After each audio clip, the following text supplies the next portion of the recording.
All right, looks to be that we might be live. My phone is overheating, I think, so it's going quite a bit slower.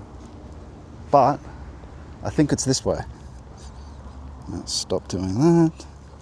Where are we? Oh yeah. Oh, it's so laggy. Where are we going?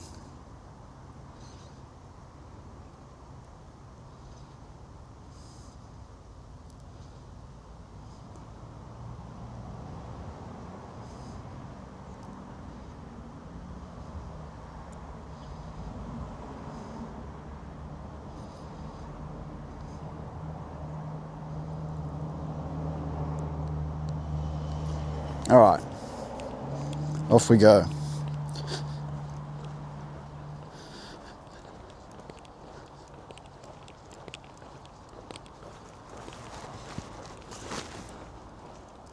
So it might be a bit delayed here just as my phone starts to cool down and we can figure out what's going on and where we are. Belgravia Road. Yeah, I think I know this one. And this leads to a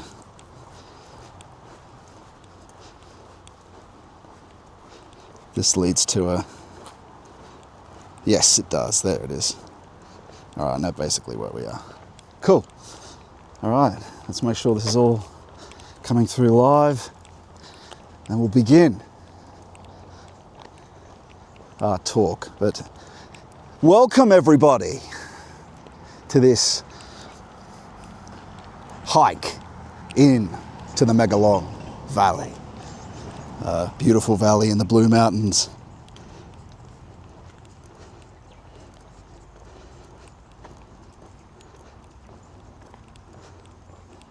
Yeah, it's working. Good. At least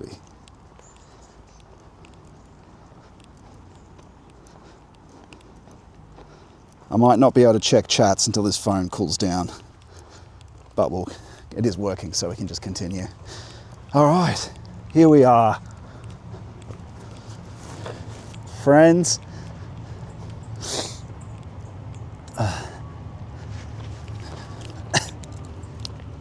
Here we are. Oh, it's a bit dusty, that lens. Hopefully it looks okay. We're going for a walk down from, we've been to this Medlow Bath before, where this Hydro Majestic Hotel is. We're going to go for a hike down. It is hot, that's why I brought my umbrella. But we're going to go down past that hotel and all the way down to the tea rooms down there.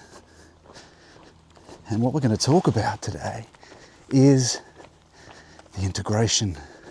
Well, this is one word for it, a modern word, the integration of consciousness. And look at these old Victorian houses. Pretty beautiful. And because it's so hot, I'll probably be stopping more than normal. So just be aware of that. And look at the view they've got. You can see a bit of the Blue Mountains in the background. But yeah, it's pure. I don't know what period that would be. It looks like 1910 or something. Oh, okay. Off we go.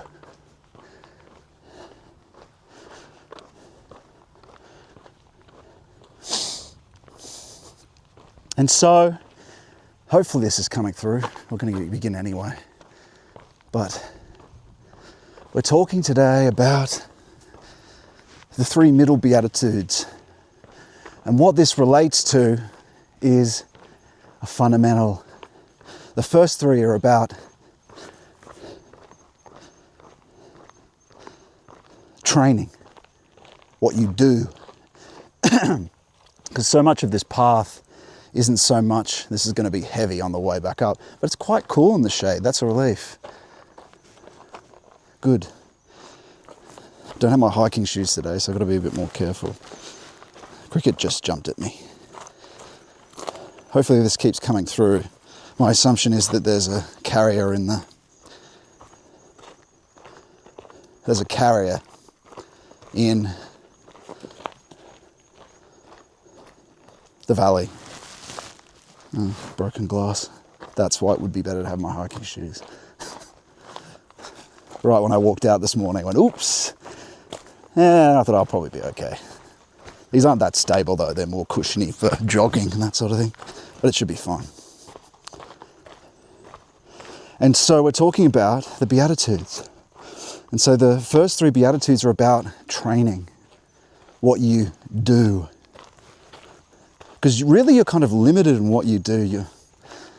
It's really a transformation into a recognition that you only do, really, apart from later praying for everything, what you do is just give your time to the Lord and you concentrate. That's what you do. And so that's covered by becoming poor in spirit. Yeah, sorry. You're right. There you go. Becoming poor in spirit. That's what concentration is. Partly. Of course, there are other things that one has to do on the path. Being withdrawing from other things. You're withdrawing into the desert in many ways. And you can get it, there's a bit of a view of the valley through here, you can see. Withdrawing into the desert. We should have signal down there. I would be surprised if there wasn't a cell tower down there. And so that's why I decided that we'd go to this today. There's a nice tea room with very high stars down here. Found it by accident. Maybe it's providential. But at the least there'll be a cool drink waiting for me at the bottom. And let the spirit be a cool drink. That's what, there's some truth, that all of our spirituality, because we're not deluded in a charismatic mode, it's a hike without, and then a cool drink. Morning, and then comfort. Nothing, primordial boredom, and concentration until the 0 point, or until the empty, true silence. And I don't want to use the word emptiness because people think it's just, oh yeah, it's just, it's emptiness, oh yeah. Like the Easterners. No. The silence, the granted divine energies are graced over time through your rejecting of distraction, sin, and all thought as it arises, and combats you every time you do your morning practice. Rejecting the sin is part of it. That doesn't go away. It's the silence that's granted at the end. I mean, perhaps at the very end of complete perfection, because perfection has layers. You go up and then, down. And like I've said, the 3 cups of illumination, purification, union, you reach a form of basic union each morning with grace and the breath, actually.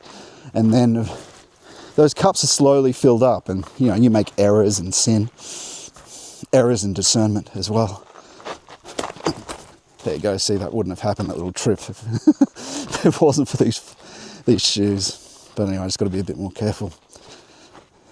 You got the map there, friends. So if I fall, call the Ambos, get the Westpac chopper to save me.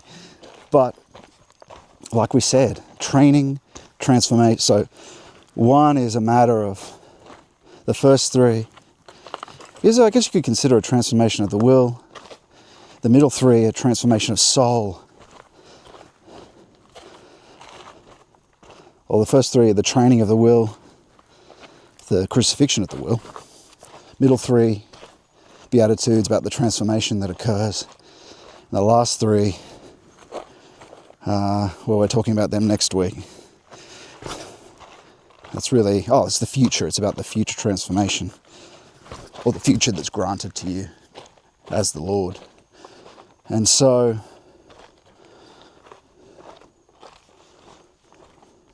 we ended on the last, for blessed are those who mourn, and then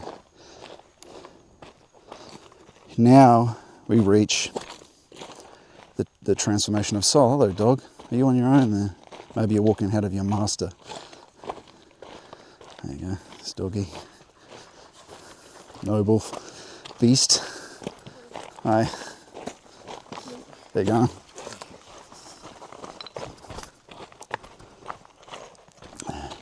And so, let's just check this is working. Wow, it's pretty quiet out here. Not that quiet, actually, I can hear someone. Beats the rumble of the air conditioner that's at my home. The rumble. Okay, so how do we get there? Okay, so we go right and then right. You may have the tracks there on the map, but maybe not. Right and then and doubling back. Okay. And we'll just see if this is coming through. Don't know if there's signal. Oh yeah, I reckon it probably is. Okay. And it's not lagging anymore, so. Just get this out of the sun though. Okay.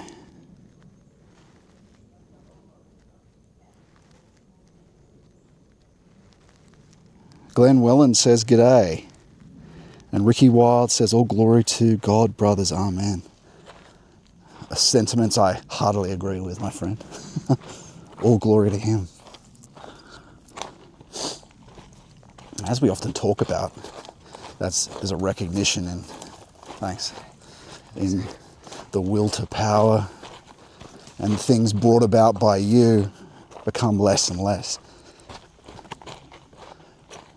And you recognize it's not you. And that it's almost like you can get this idea as a proposition, as a concept. That can only help you, though, to realize it in a deeper level of being. Because throughout the process of the transformation of soul, this feeling being, and we'll break it up into its different constituencies today. But the transformation has to occur across the feeling soul, the sentient soul, which is where you meet the world. It presents how existence expresses itself for you in the world, is what Heidegger calls care, or your value hierarchy, what you desire, and it's based on. But the point is, I'll get to what it's based on in a second, but the point is that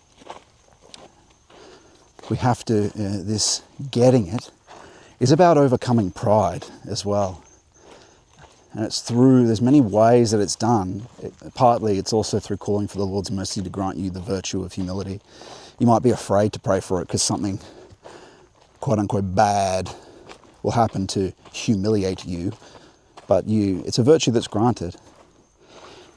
There's also a revealing of truth. You might have, everyone is going to have these little towers of Babel, no matter how they develop, how much they develop, especially if they're more isolated.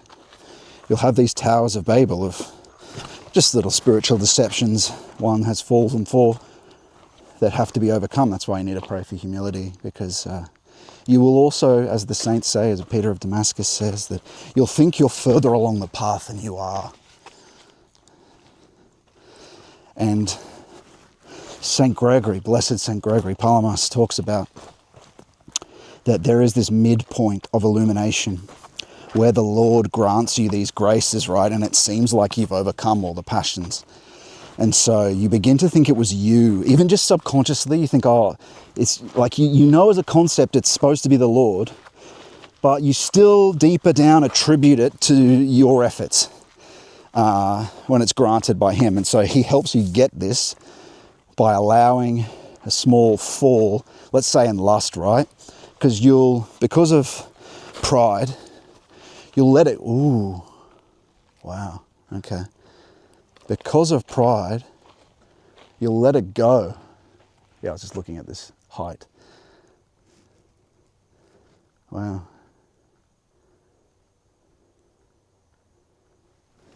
You'll let it go. Better just check where we are here.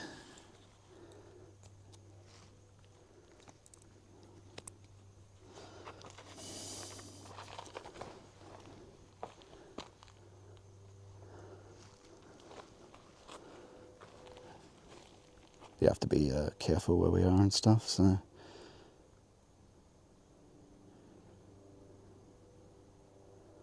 yeah, I sort of see it. That's why it bends around a lot, because it's going down this hill.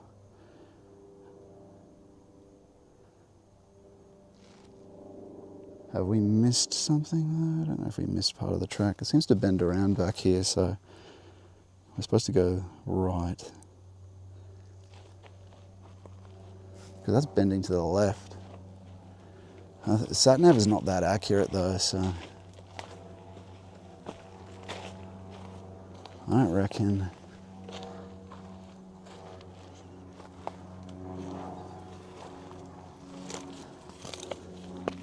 Yeah, just got to concentrate here just to make sure we are where we think we are, and see if there's a right turn a bit further back up here. Obviously we're following a track anyway, but it wouldn't be so foolish just to walk off track in a high area. But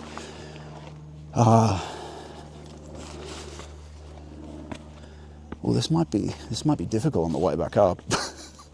This will be difficult on the way back up. Might be a very slow go late in the afternoon instead, so it's cooler. Now what I don't know is where this goes.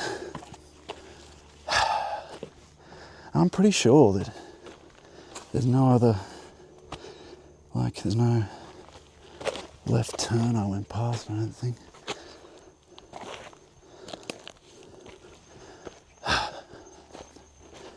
This has I don't think that's that much of an idea where it's going.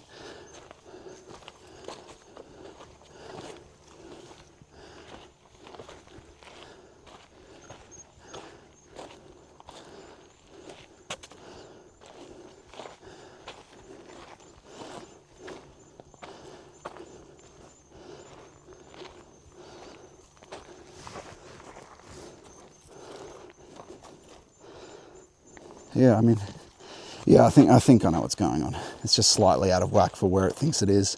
We are on the right way. Okay. And so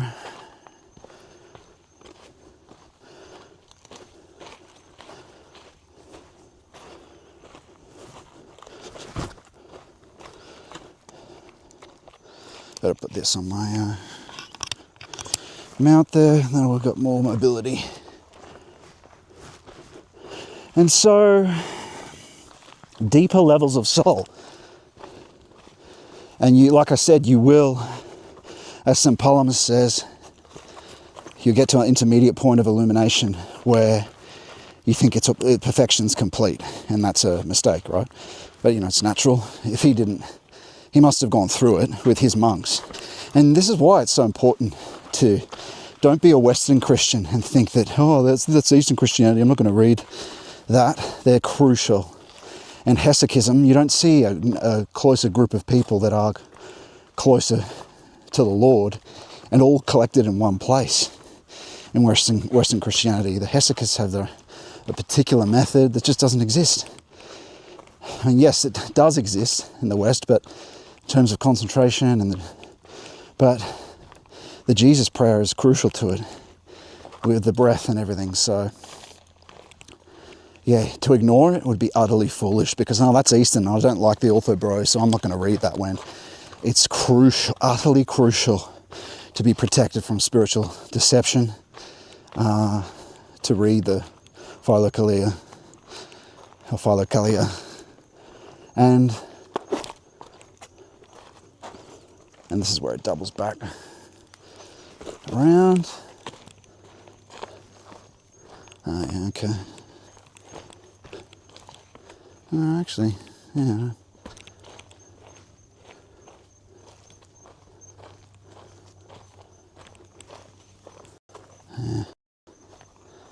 It's kind of zigzagging, I didn't see any zigzags on the sat nav.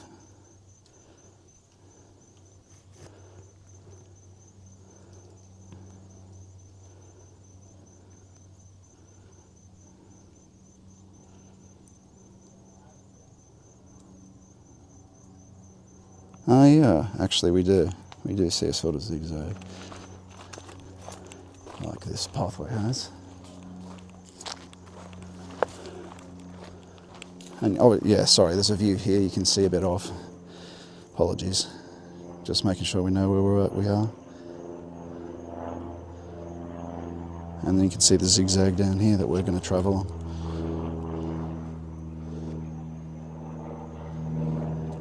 We're at the top of the canyon now, so it'll be a bit of a hike on the way back up, but the stream might be finished by then, don't know.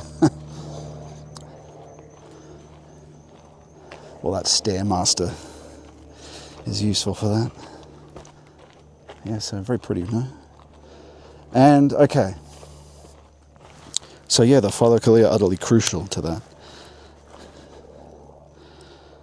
And, I mean, part of that, you can see the epistemic principle we talk about in the stuff that the Eastern Fathers are talking about.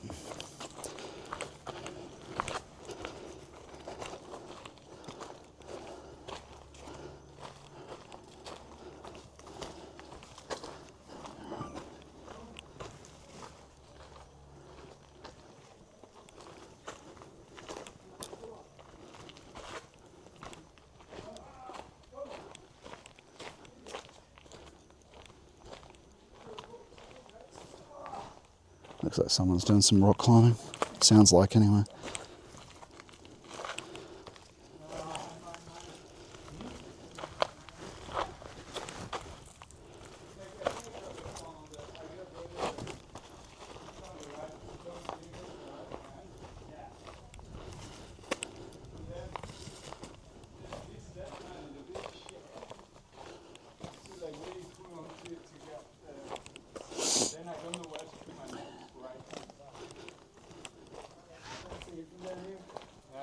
And so, still quite high up here. You sure? Yeah. Want to get one more go?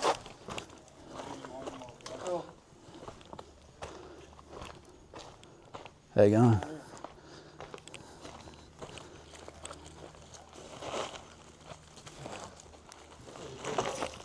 Yeah. Nice view from here though. Bro's doing some climbing. How you going, guys? Hey.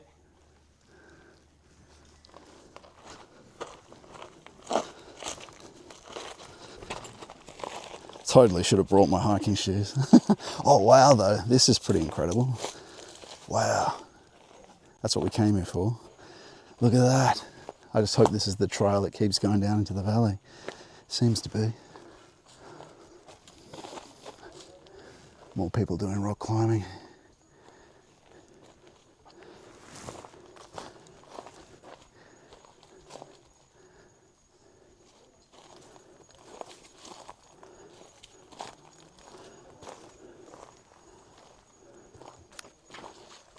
Taking our time. Wow. That's where we're going, down to that valley.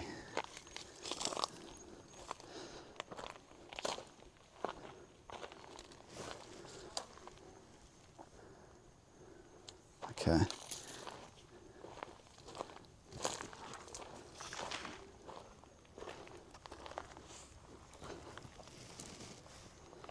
Just being more careful here.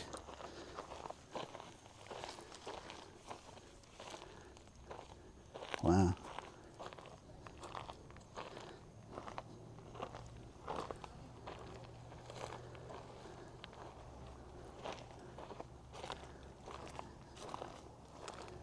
Ooh. See, that's quite steep there.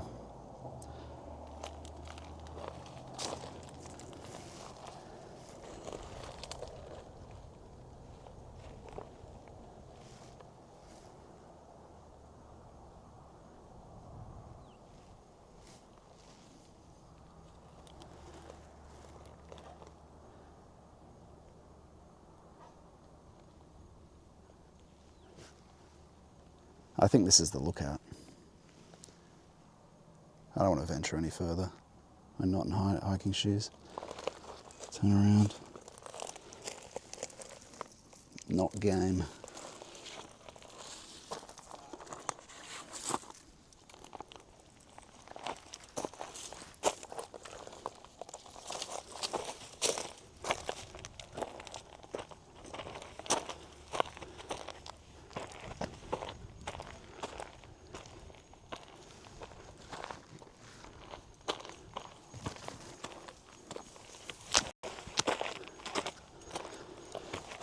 Yeah, I should have gone back for the shoes. I didn't think it would be this exposed. I mean, because you can see here that there's lots of trees that could stop you. But there it was like nothing, so no barrier, not game.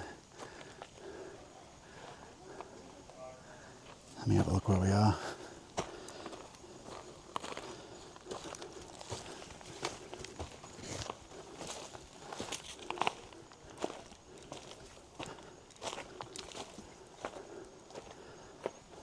Okay.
All right, I'll have a little drink. Sorry for the silence. Just figuring out what we're going to do.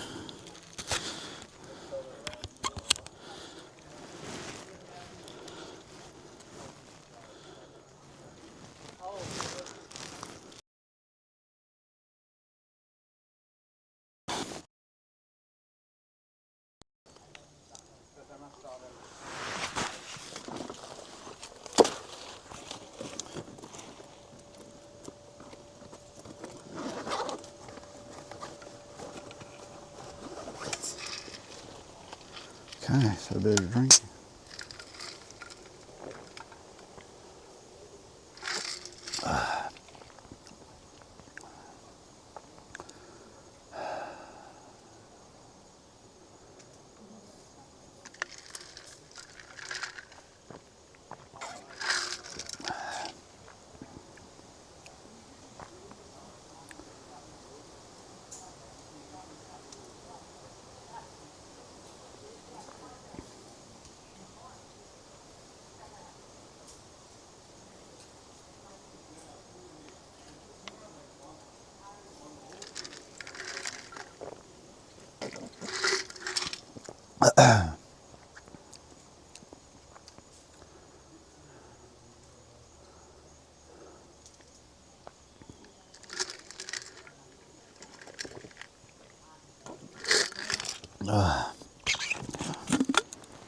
Gosh, I almost finished the drink there.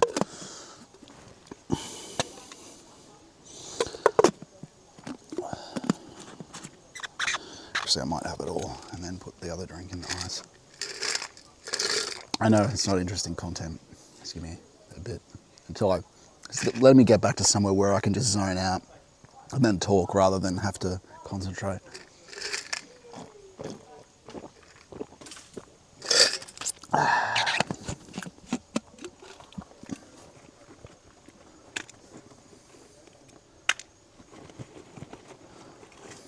Okay.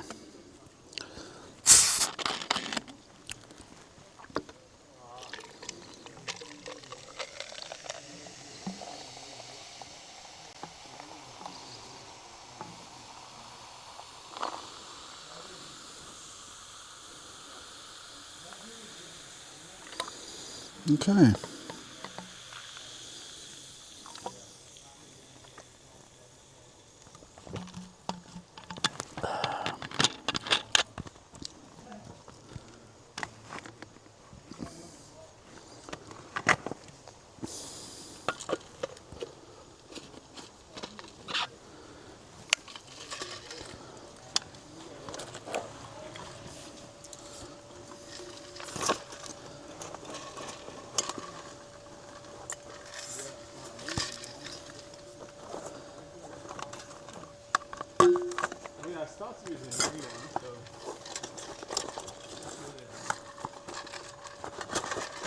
All right. Drinks put away. Let's get back to it.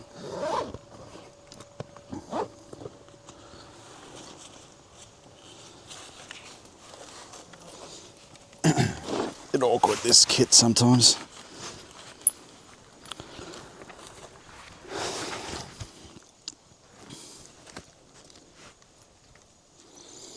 All right.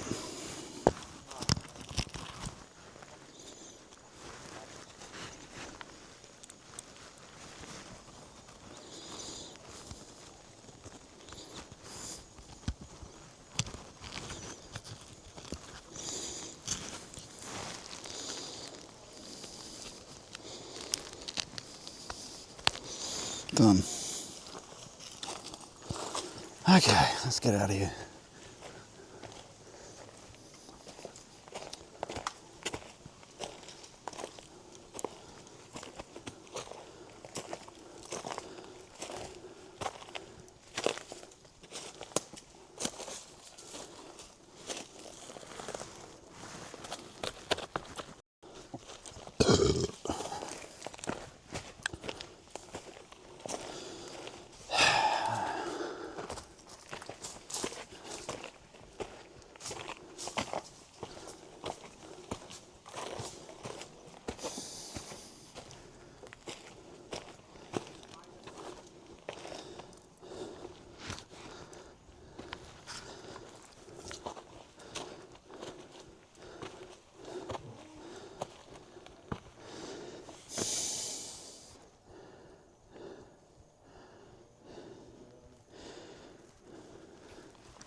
Yes.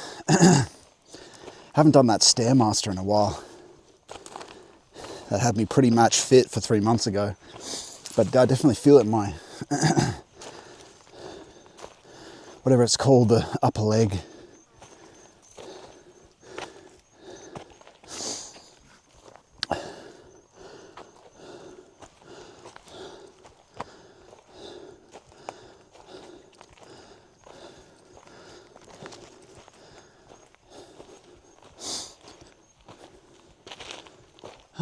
Anyway, almost done.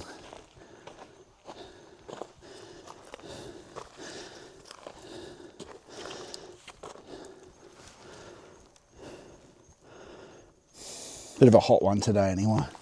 It's like that. It's almost that temperature that it was last time. Maybe not that bad, but close.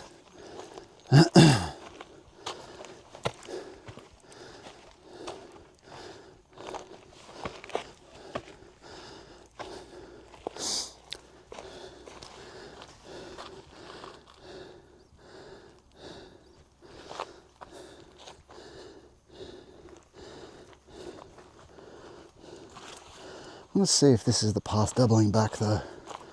Probably not, but pardon.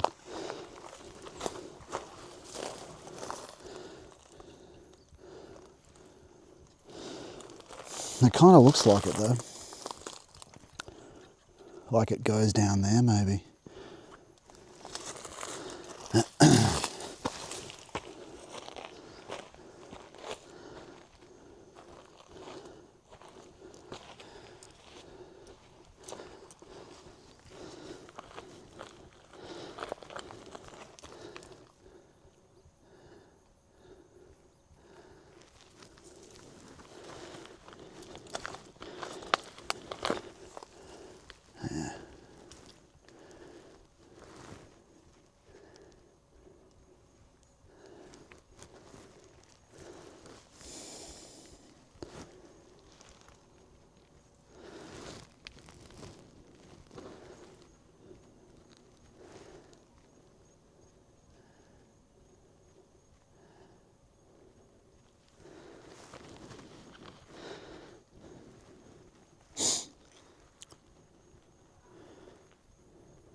Yeah. Just checking the sat nav. Have a look at the satellite as well. Get a sense of where we are. Yeah.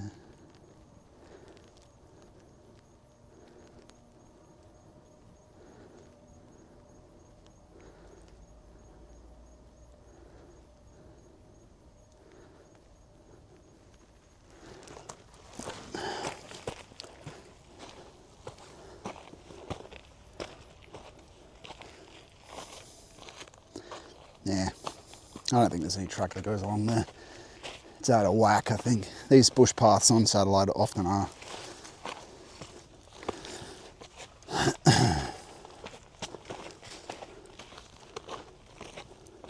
Well, look, we saw the view. There's plenty of stuff we can do now and in a cooler environment. Just got to make our way back first. So bear with me. And then we'll get back on topic. Otherwise, you just have to enjoy the view for now because it's too hot.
One day I think I'll have to exchange this country for a colder one. Maybe move to, if possible, if the Lord wills it, move to Canada or the northern United States. Or really Tasmania or something. It's just for the northern, at least for me, the northern European ancestry, the heat, don't really tolerate it very well, never have.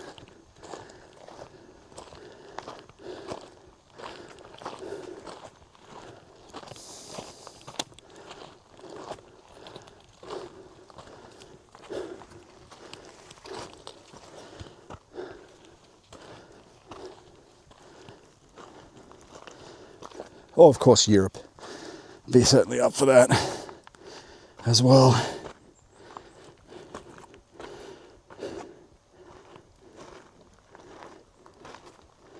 Though of course the cold has its own drawbacks and dangers.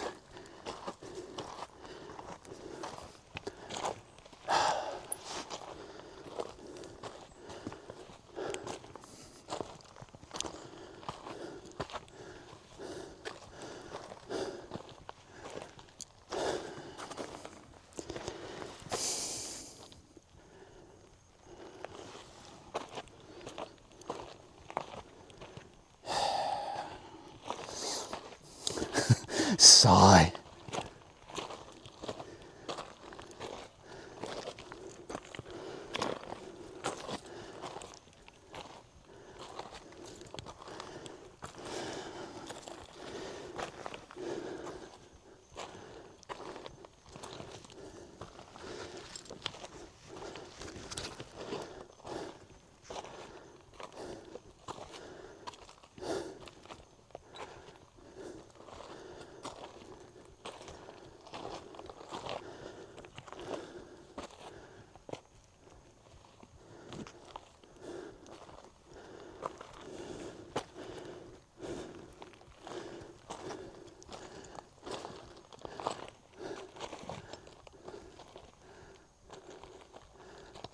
That looks like a track.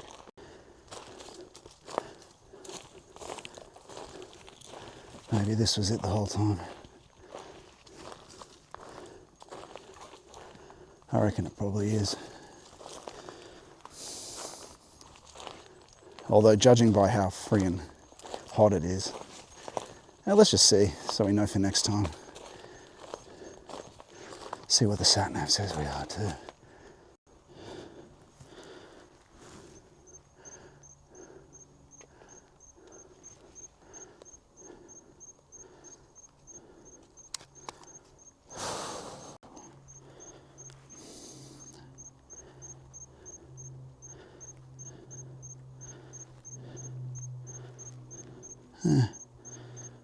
Oh no.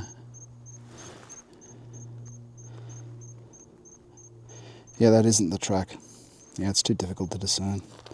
Well, I wouldn't call that discerning, rather. Too difficult to calculate, to figure out. Discernment is quite a different thing. And a grace. Partly a grace, anyway.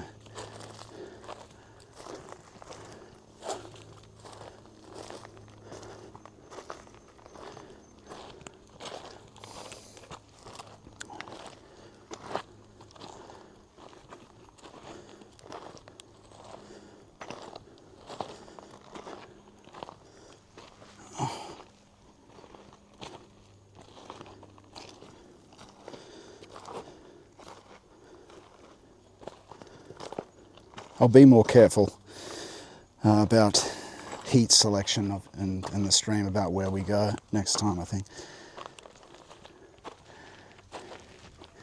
Because it's just...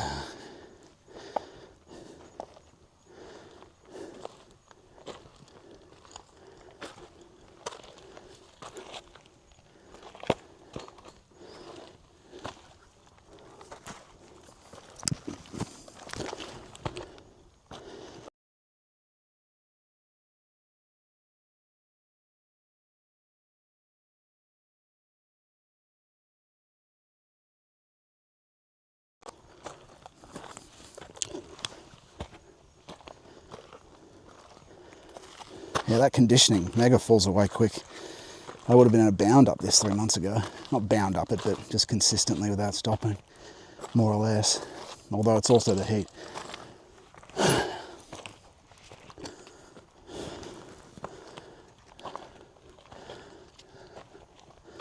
All right, stop here for a sec.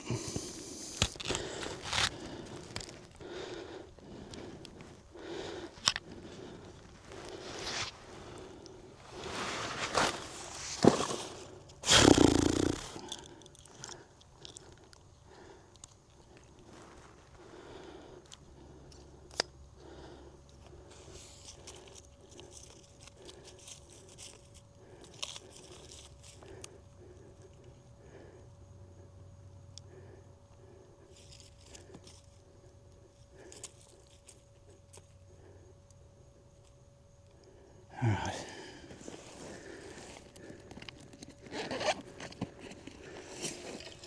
Perfect. Brutal.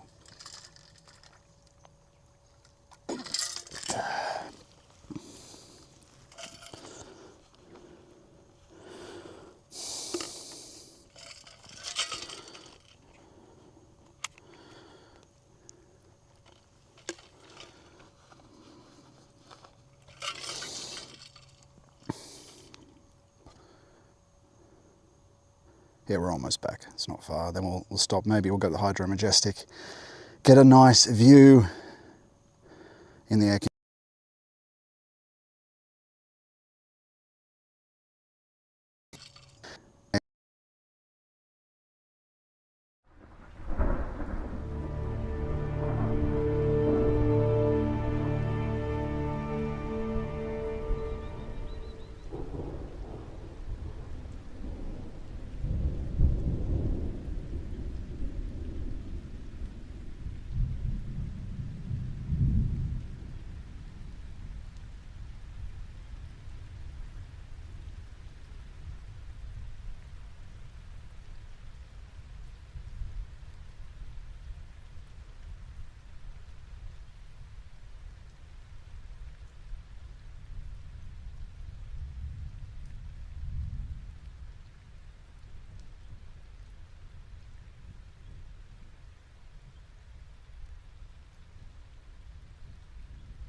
Sorry about that.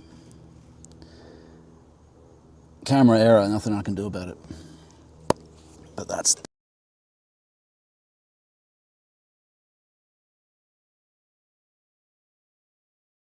down talking for ages about stuff. But what we were talking about, we might as well talk about some of it now, right? Is, oh, it won't. It's not letting me go into, oh, I see. I can't go into, because the webcam's on. That's all right, I'll just put this on. That's why I kept it. Just don't want to see myself when I'm talking. Whoops.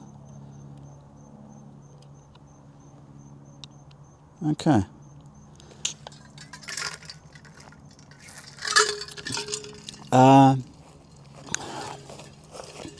We were having a great chat about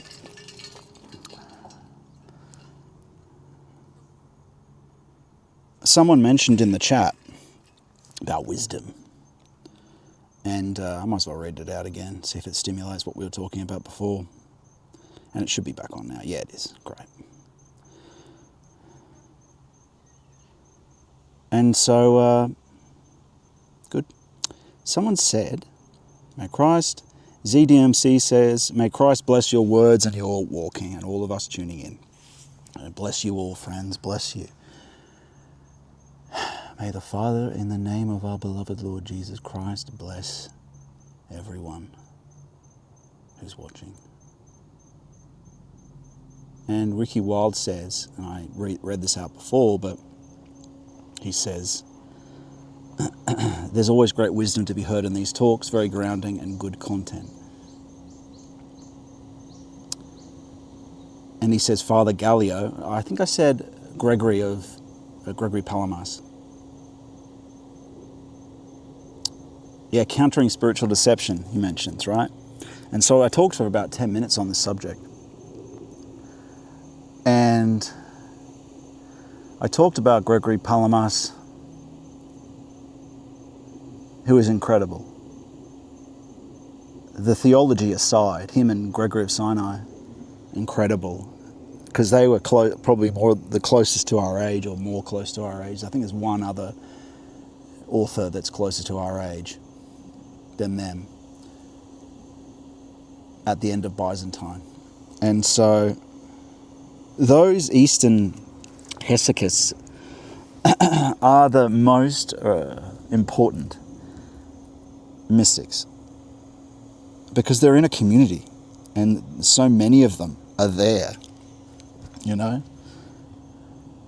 Like in the West, there's a few figures, but consistently they're talking from the perspective that it's a lot of them. Well, it's still a rarity, but the ones that are in the book, it's a lot of them, and they're all and most of them are at some stage at Athos, right? So one thing is that Palamas is, I'm sort of repeating the stuff I've talked about before. It was better to talk about it for the first time, that these things happen. But Palamas, 2 days a week, he was in the community. They would come together and then they'd be on their own for 5 days. And this wasn't the whole time it was like this, but his hesychastic union with God is coming about through that. And so, in a sense, we're all called to be saints. So that means we all do need to engage in hesychism as much as possible. Because virtue grants you the love of God and union, and closer to union and perfection, right? But love of God grants you virtue. And so love of God and asking for his mercy, he'll grant you the virtue, right? And some of the saints talk of this. A lot of the Philokalia is very stark in terms of what you have to do. Because they're talking to monastics. That doesn't mean we shouldn't aspire and move towards it. And the Lord will grant you mercy because of where you are. He takes into account where you are and help you, grant you just a grace of a certain virtue. But at the same time, and this happened to me, right? Gregory of Palamas talks about this, is that you reach the sort of midpoint of illumination and you think that you're perfected, and I didn't think I was like, oh, the perfection's achieved or anything, but you think, oh, I've gained this virtue and that's permanent now. And so you dally with, oh, okay, I can just look at this woman and it's not going to come back, like the passion's not going to come back, right? Because you're not doing anything with the reproductive organs, right? You've virginified them in a sense. Well, and that's the point of it, is that you don't.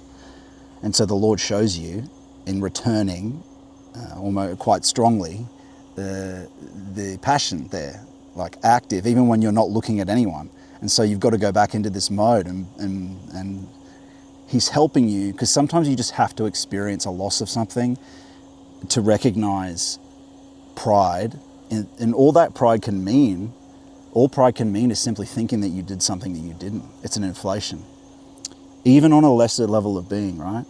Because you can understand as a proposition that, oh, I need to be humble. You can have a verbal humility, but you need a humility that's inward, not just saying the right thing top down, not just speaking the right thing top down. And so that can only sometimes happen through the recognition of a loss of a grace. Oh, sorry, I might as well, I don't want to take the position of the camera out. I'll show the people that walked past and greeted us. They were the rock climbers we passed earlier, 2 ladies and 4 gentlemen. 4 gentlemen, capital. No, they're not gents. I think they're probably like savage modern men. That's all right. We've all been savages. We've all been savage pagans, more or less, in our actions. And so, yeah, that happened with me, with lust, right? So completely graced, but I thought that just deeper down, I thought that I'd done more of it. I didn't think as a proposition though. I didn't assert that I'd done. I was still asserting that it was graced. But just deeper down, I felt that the concentration that I'd done must have granted it, right? And so it was taken away. And Peter of Damascus talks about this. Gregor Palamas talks about this. And this mid-level of illumination, you can think you're more perfected than you are. And he must have gone through it. Or else, how would he gain the information? Or from God, it could be grace from God. And so that's something to be wary of for people. There's like 3 of us gents that are a bit further along. And so you chaps, if you're listening, be wary of that. But it's not enough just to be wary of it. You got to pray for the mercy of humility, so He can grace it to you, and then maybe you won't have to go through that, because it's a deeper level of soul, a deeper level of the unconscious that needs to be de-inflated, if that makes sense. And that's actually the virtue of humility. The pride's deflated, and all that can mean is that you think you did more than you did, deeper down. Even if you've got this propositional belief somewhere else where you're going, humility, humility, humility, it's an inner thing that has an inner humility. And I'm not there. Like, I'm that, unworthy sinner that I am. That He's definitely helping me and gracing me a lot in that area lately, because I asked for it a lot, and a lot of mercy. Especially if I'm giving advice to people, right? I need it.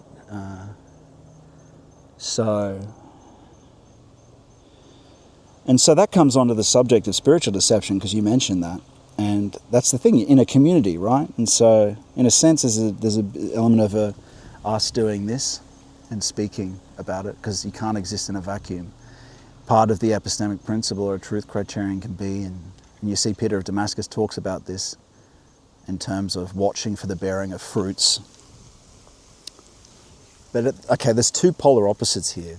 One, Peter of Damascus says, yes, we can't not pray for God's guidance and to speak to us, and that He speak to us in action and in thought, but at the same time, and he says we can't not do that, because then we might just be guided by the devil under the guise of God. And let me tell you, as you progress, it's not the lesser demons that the devil is sending you, it's principalities and powers, and those demons are ones that will try puff you up with pride. Like, they'll say things like, just like I'm leaning to believe that that humor, the kind of joke thing, is actually a usurpatory power. Like at least a certain type of, like, you know, in your unconscious, you've got this joker that says things that you'd laugh at, right? But as you're trying to progress in the depth life, that same, you'll know, character, being in you that sends the thought of that will say blasphemous things at the wrong time that maybe you would have laughed at if it was just a conversation when you were more pagan. But if you're trying to do depth prayer, so it's led me to believe that faculty or that being, way of being, actually has always been a demon. It's because to make a joke fundamentally is to point out to subvert things, to point out an absurdity, every joke's a revolution, isn't it? And that's the fundamental spirit of the demon. Usurping, revolution, undermining. Something is absurd, something is subverted, inverted. Like you tell a joke, you're under a certain illusion and then it's flipped, right? And so I think fundamentally, unfortunately, sad to say, and I used to have a really dark sense of humor, I used to love all that based humor. But like when you're really engaging in depth practices, like that thing is going to be like a tempting demon that, you just endure it, that's fine. But it's just something, and the saints say something similar. Like people will think about what the saints are saying, and the hesychasts are saying about that laughing is Jesus never laughed, and I think they're right. He didn't. He of course had great joy and great love and a great smile, and it would have been. But laughing is it's an absurdity, and he's not absurd. He's the truth. So, the ground of truth, and I think that leads into this idea that I've just been mentioning about the joking part of your being. Is based on that and comes at you. And so we're talking about the devil, right? So as you progress, you will face higher demons that pretend to be God. And it's only, the best way to handle really is to... And so Peter of Damascus points out these two different contrasts. He says that, firstly, we do have to pray to God, or else we can't then get a thought from him. But at the same time, we need to assume that nothing... if we don't do that, then we might take the devil for our guide, right? If we just don't ever pray to God to speak to us, to guide us, then thought will just come up, and then we might think that's God, right? So, and he says, though, at the same time, and he's being extreme, because for protection for people that are reading, right? At the same time, we have to take nothing as known and to say, I don't know, like if it's 100% true or not. And so this is where the truth criterion comes in, and he actually mentions a bit of the truth criterion we talk about when he says over time, over a long period of time, seeing how the thoughts that you heard that you might have thought were God, but said, I don't know 100% if it is or not, does it bear fruit? Does it lead you towards humility and other spiritual fruits of virtue, and away from haughtiness and pride? And so at the same time, though, if something, like we talk about, it's a sense of sereneness and peace, or a breath of peace. Like say the end of the Gospels, Jesus says, peace be with you, and he breathes on them.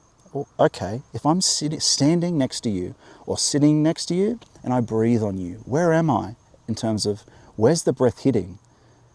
I blow on you, I breathe on you. How high am I? I'm at your face level, aren't I? So naturally, peace, and of course the saints are constantly talking about peace and joy, but a serene peace with the joy, peace of the heart.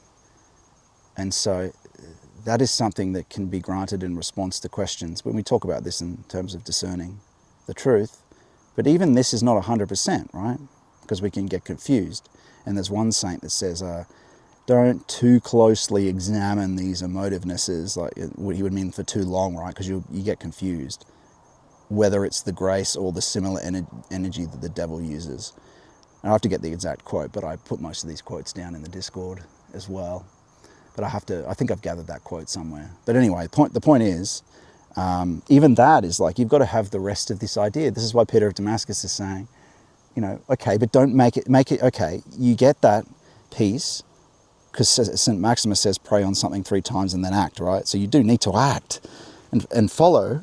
And because Peter of Damascus says at another time, well, a prophet says to a man, hit me in the face with an axe.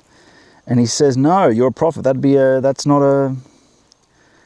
a sin. And then he's eaten by a lion, right? And then he gives another example of where Peter's told by Christ to let him wash his feet. And he says, no, master, because that would be a sin, right? In terms of the law. And so Christ does lead us into certain counter-calculative things of the world, right?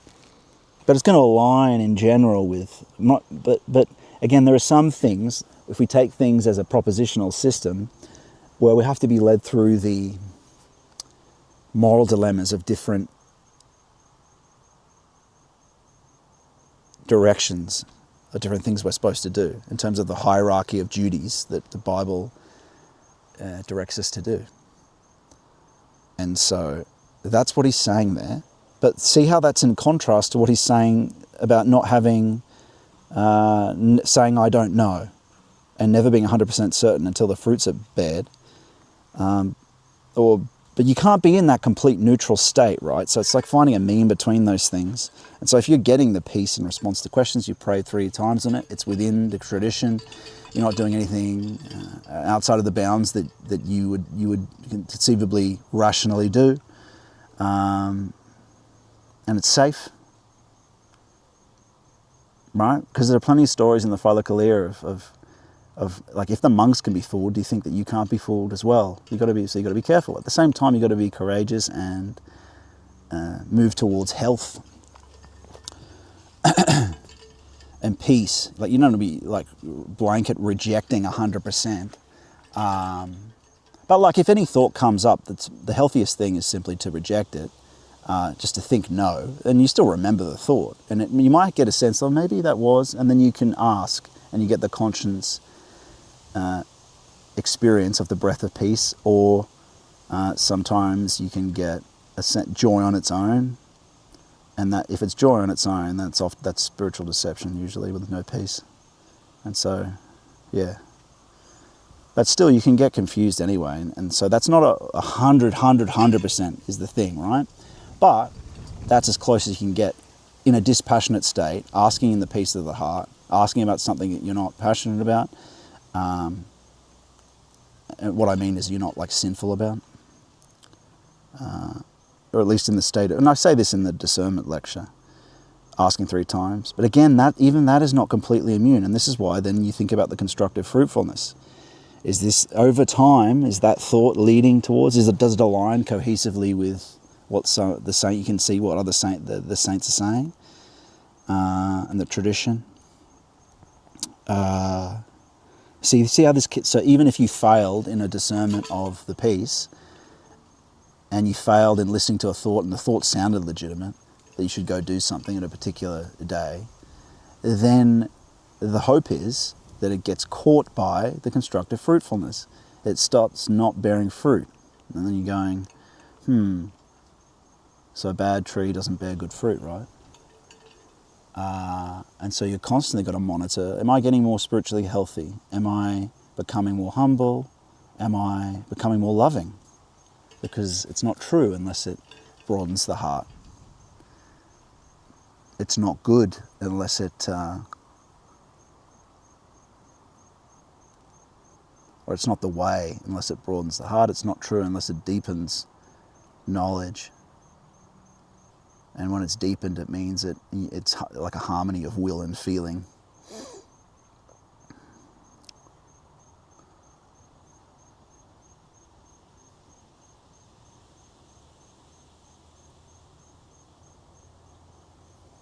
And then, of course, there's spiritual father.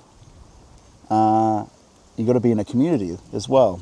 And so this is partly other people advising you. You can't exist in a vacuum. Spiritual advisors, people, and those are other people that you can see have a health, have those things that you notice, that they have a humility, health, the same things that goodness. You try and look for goodness in people.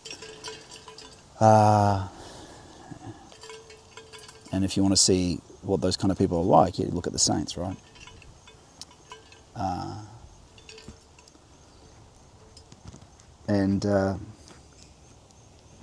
Yeah.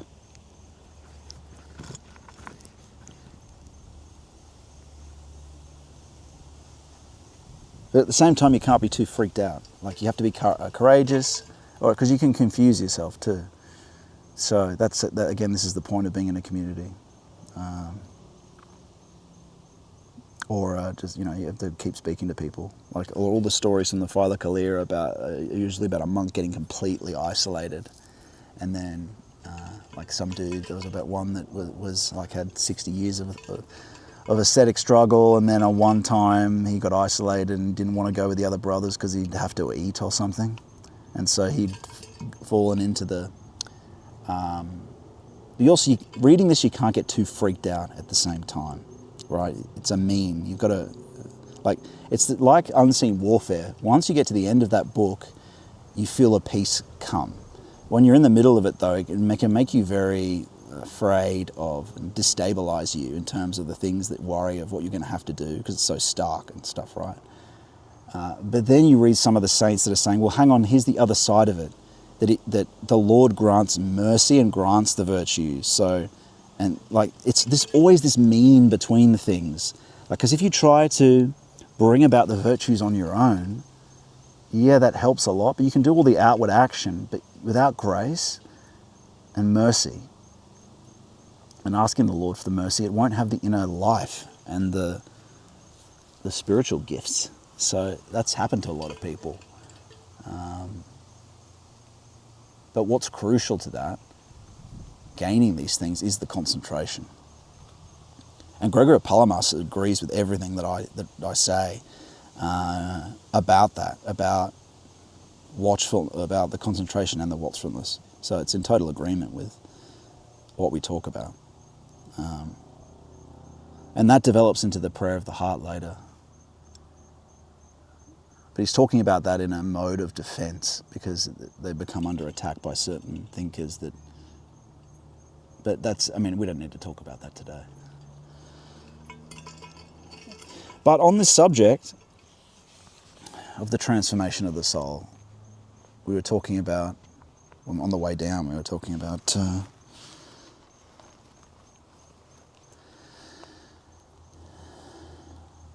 you could divide the soul into 3 different parts. Is this still working? Yeah. Good.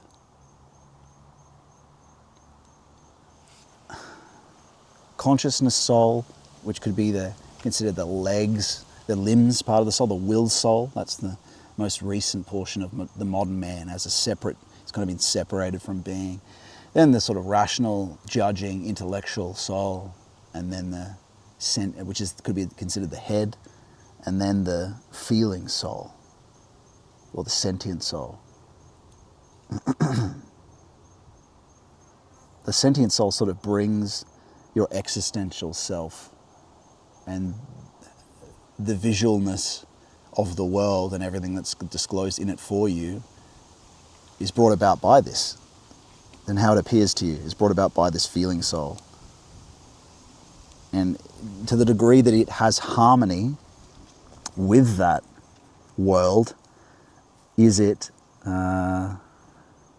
are you healthy? Is your past and present healthy? Is this heart? And so what that is blessed are those who thirst for righteousness, for they shall be satisfied. What this means is you are hungry for food and for water. One water quenches the heat, the metabolism. The food heightens it.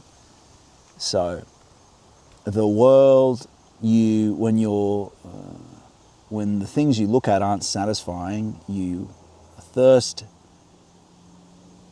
or you hunger, or when you have no impressions at all, like you eat impressions. You eat, the soul eats desires. It has the feeling soul, which could be also called Heideggerian care, eats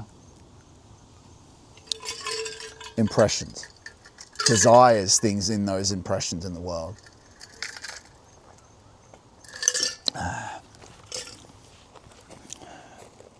And so let's go for a bit of a walk.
Okay. Looks like this is working again.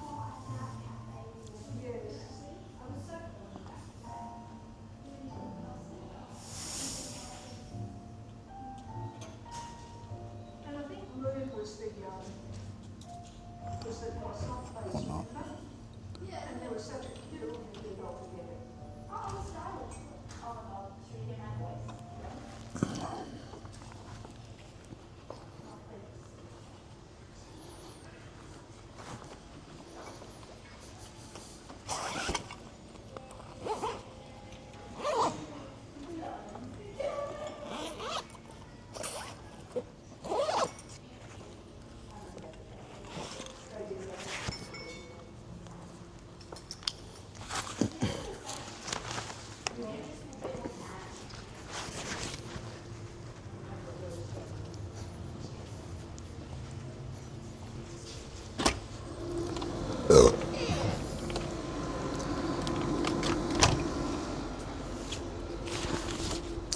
All right, bit awful today, a lot of breakup. I apologise for that. Also, the camera has been shutting down. I might need to get the insurance job again. Get a new one sent out. The gimbal was a bit, I think the gimbal took a hit. And so we're gonna walk down to the other side, on the outside of the building, because there's no signal in there. But it might be coming through now, maybe. Hopefully. All right.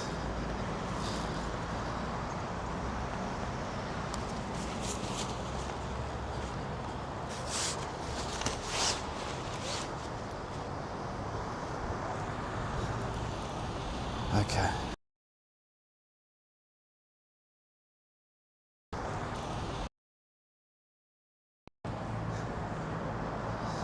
Damn, I even showed a bunch on camera. It just all shut down. This friggin' camera was having issues. Is it working now? Maybe not.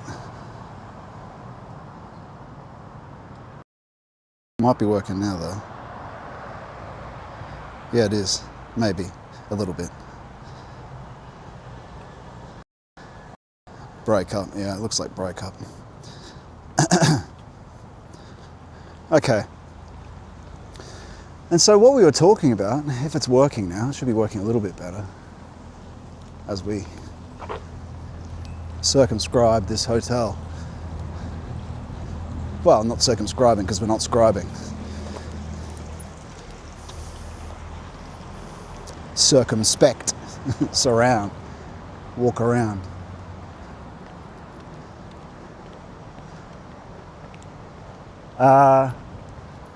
Wow, we were talking about so much. Damn.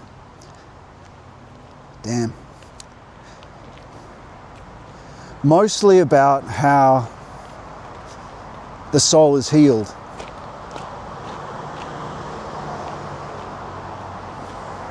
About righteousness. I think we got some of that out before we got into further down here.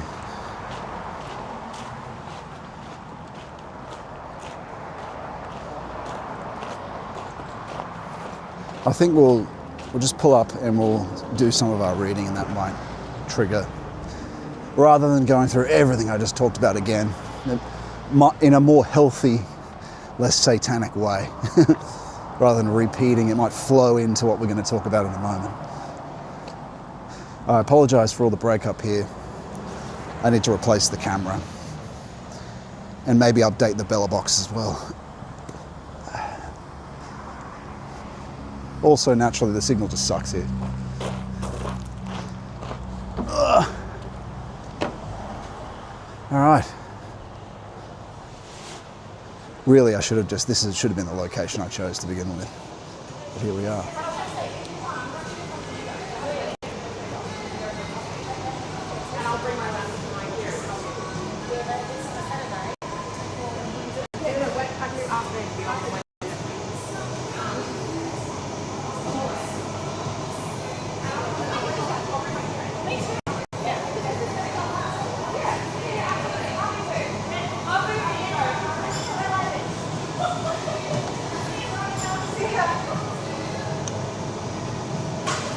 Hi. Do you guys do a frappe here?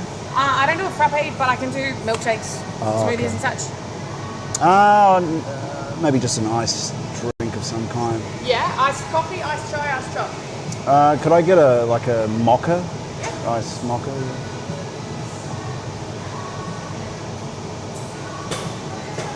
That'll be good.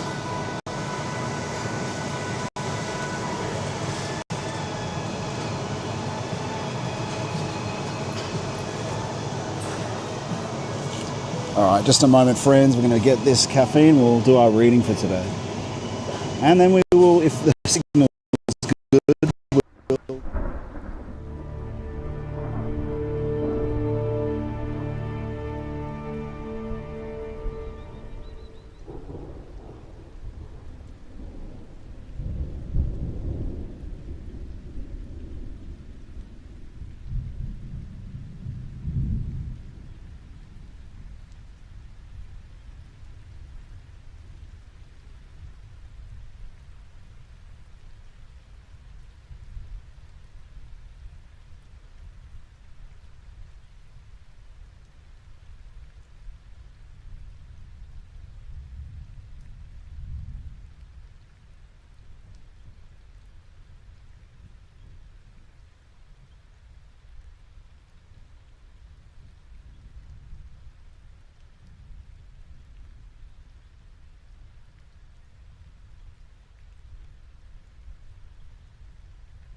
Ooh, that's got a lot of sugar in it.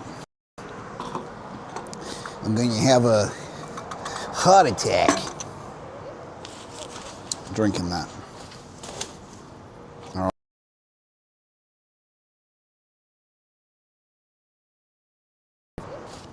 All right. Please. Okay. Get the laptop out too. Get the book out. Bang. Now we're talking. What do we got? A bit of view. That's what we're talking about, isn't it, friends? Yes. Perfect.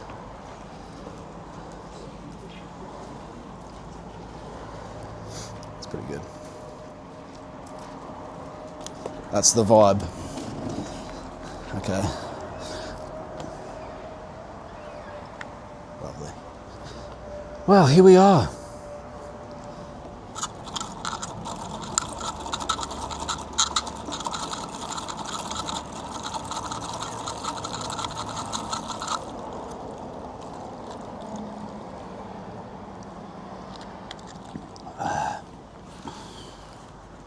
What a day. You guys haven't seen much of it. It just keeps disconnecting. But we should be good now. Let's have a look. We're going to do our reading of Rudolf Steiner, and then after that we'll do the group segment. And it looks like it is, please. Yes.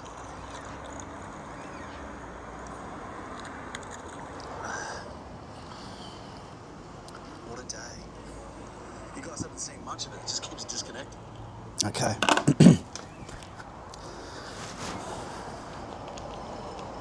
So, we talked about the fourth Beatitude.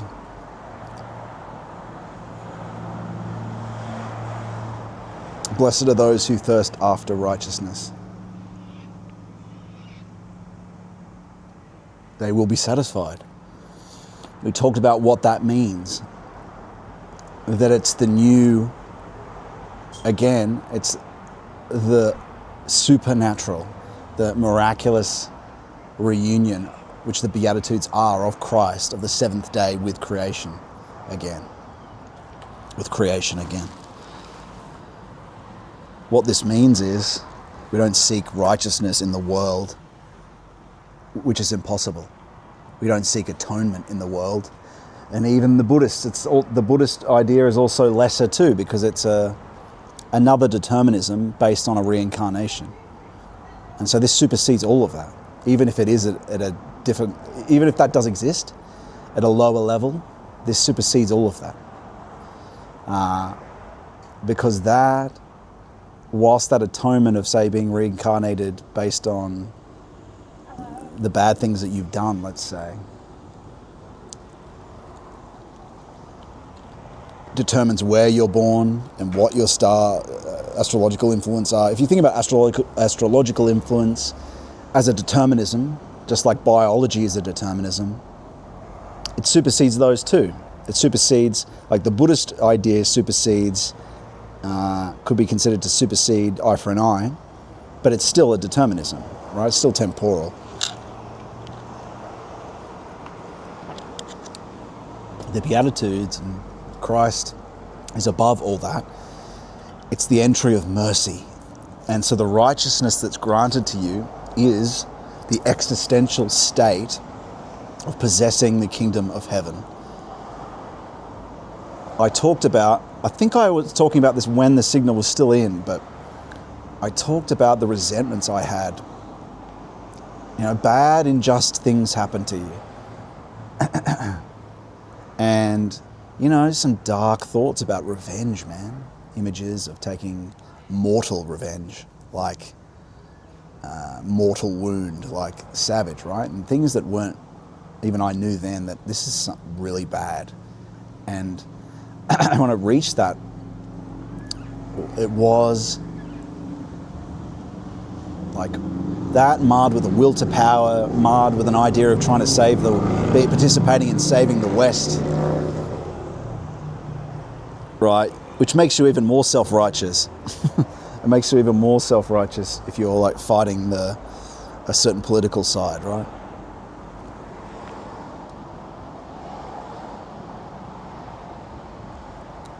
God, is this focus not even working anymore? Isn't it? Makes you even more self-righteous. And so I reached a stage where I'm just trying to use a personal example to understand how this works, where I recognized, wow, it would be so wonderful to actually just be free of this, to not care, to have no care of this, to just have life again. Because you can't stop it coming up, right? The resentment. You're in a state where I lusted after righteousness, and we are all like that. And so there's a Platonic solution for that, but it's about having a harmony of body and soul and spirit, but also only past and present. What does that mean, harmony? Well, it means through wisdom and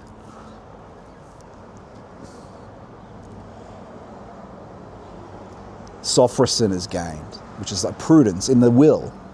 The will's transformed by wisdom, by knowing what's good and doing it. To harmonize you with the society, the world with the individual, and the soul with the body. And so we're out of harmony, and that's why we thirst for righteousness. We have desires in the world. Wow, that really fogged up quickly down there. It almost looks like smoke. We have desires in the world. And what Christ does, and what I'm so thankful for, was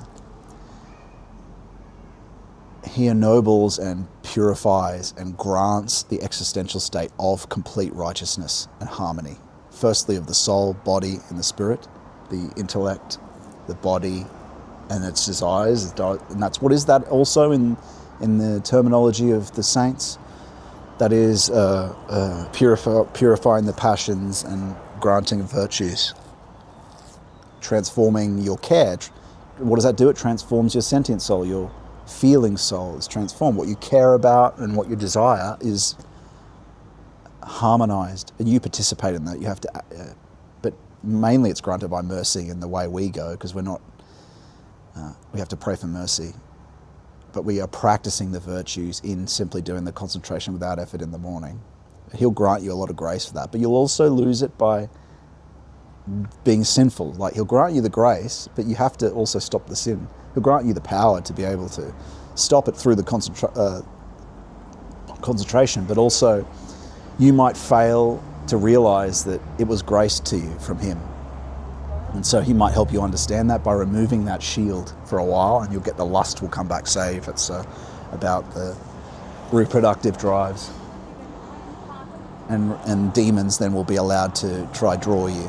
Because say, like, I remember it happened to me, I was thinking, oh, wow, this is purified now, I can like look with women with impunity. And not worry about it, it's not going to come back. And then it came back, of course, because it's like you still have to not sin, I lust, right? And so no, it also is a reminder to me. And I think I talked a bit about that, and St. Gregory Palamas talks about this. You reach a halfway point of illumination, which is the incredible gift, man, an incredible gift.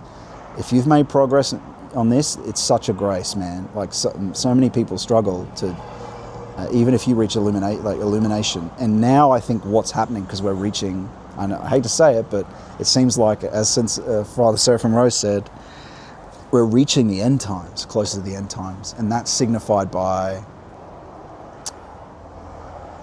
what we will face, as another Russian saint said, is the martyrs were facing brutalities of the body. We're in the brutalities of the psychology. We're so deluded in modernity and distant from God, as St. Paisios said as well, that it's this modernity, and the heightening acceleration of it right now is AI. I think it's closer than we think. But because it's closer, I mean, the Lord granted mercy to me. I think he will you, if you are courageous and careful and patient and do the practices and keep at it with endurance. If you endure,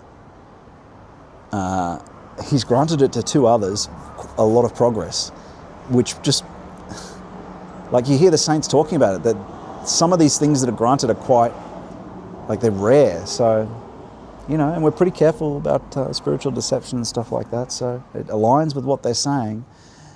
And so I think it's part of the times. It's also the situation as well.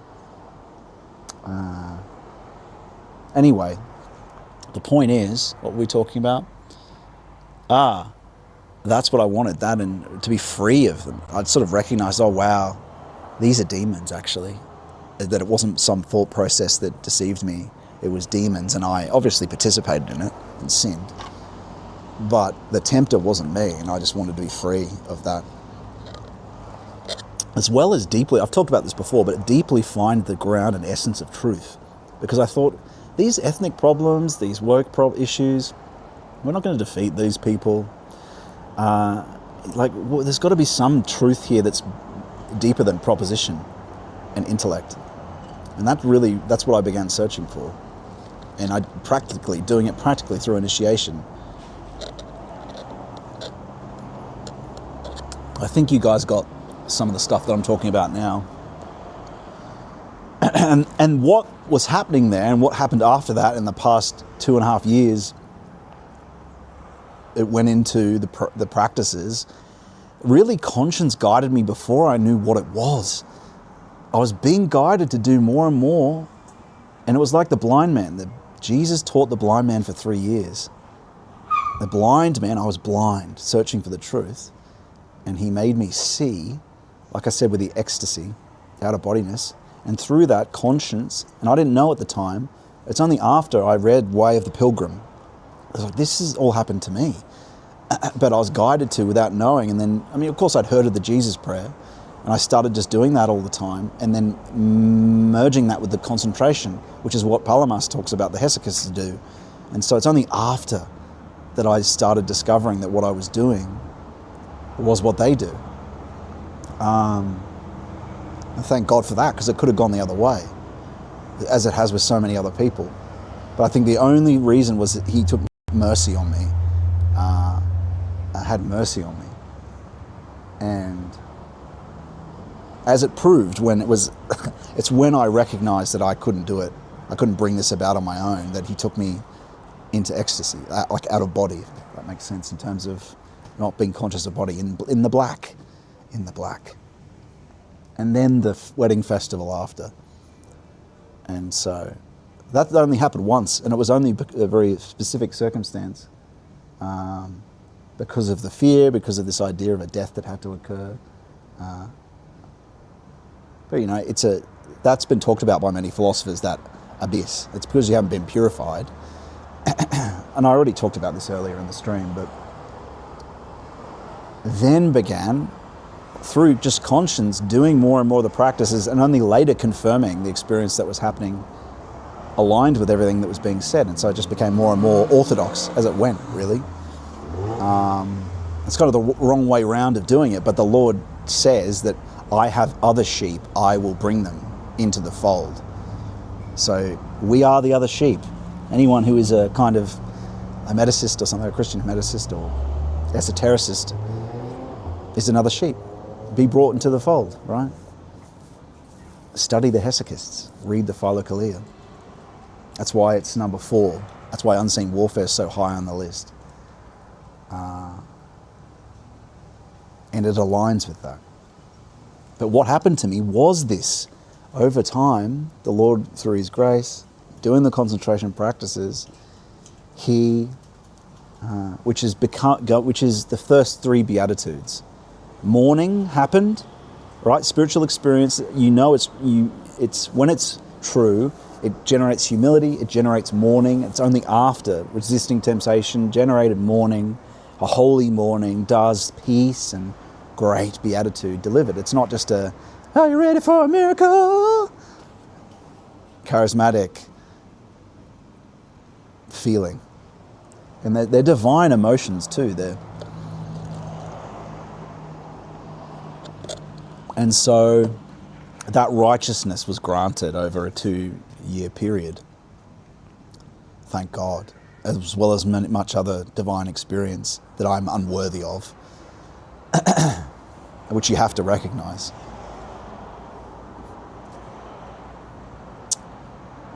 But the Lord has mercy, right? And that's what we're talking about with the next beatitude. We have to become like him. And how do we know that this is true? I know because he did it to me, and most people know because he's merciful to them. Like Saint Simon, Saint Simeon, the new theologian, was like me, like will to power in the imperial court, decided to found a starets. He's very, he was lucky that he was able to find a starets that was divine and good and had divine revelation and taught him what to do. And he said, stay in the world, to Saint Simeon, stay in the world for a while. And before, he wanted to come to the monastery, but he abandoned that will to power way, walked away from it, and was granted the divine experience. A lot of the time the Lord will do that because he has mercy. And what is this mercy? Because he's the future, and that's what we have to recognize. And even through divine faculties, conscience, and being able to ask the Lord what the future may be, or what someone's future may be, that's true justice. It's not a Platonic understanding of past, present, and future. It's not a Platonic doxa, Platonic dianoia, which is the concentration and assessing of all the details, rationalizing and weighing up, and a kind of intuition of the past and present. It's mercy added to it. And we've talked about that before. But Christ brings the future, not as a guess. Say a true judge should be an initiate. A true judge should be a hesychast, really, because he's in touch with the Lord and can think, well, ask the Lord what to do. Should I grant this person mercy here? Because he knows what their potential future is. And how do I know that? Because that's why he grants mercy, because he knows what you could become. And I was not deserving. I was a lustful, will to power, paganistic person. And so it's good, at least I'm giving you an example of some of the state that you can be in. And it was not pleasant. It was suffering and mourning. And thank God the mourning was later on the holy mourning, which is very welcome, because you're dead inside in that will to power state. You're dead. You're like a lusty, careless, and you want to crush the enemy with no mercy and no love. Just trying to bring about your goal, souped up on supplements or whatever these people, you know.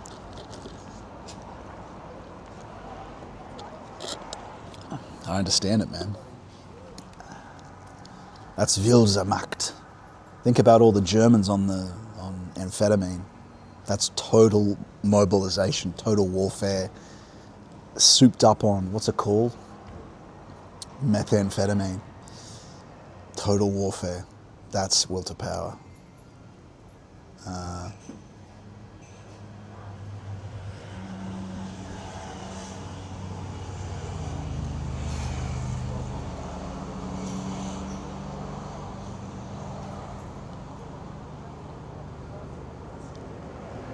You can get a sense of how perverted it can be when you see drug addicts talking to each other, like people that are their own misery. Misery likes company, they say. It's more like demons like company, and not that they're demons, but that they're possessed by demons. And I think pretty well articulated by that Breaking Bad, or sometimes they have these scenes with drug addicts and the kind of revenge loops they get in with each other because they're just easily provoked by demons and happily participate in it because of the drugs. But going a bit off topic, the point is the Lord brings you first into righteousness, harmony. You're released from. It's not about revenge. It's also not about fortune and misfortune. It's about beatitude. And so he grants the kingdom of heaven and you're free in heaven. Not only do you experience divine things and see some, obviously you have to really purify yourself. And there's dangers, of course, like we always talk about. Not only, but so it's not just an existential state where you're freed. Like you're in the kingdom, you're close to the kingdom of heaven and purified for it. And it's because you're merciful. You're granted mercy and released from all the demons and all the past and all the resentments of the former way of being, and you are harmonized, thank God, with eternity. You're harmonized with the world. Your body is begins to be harmonized with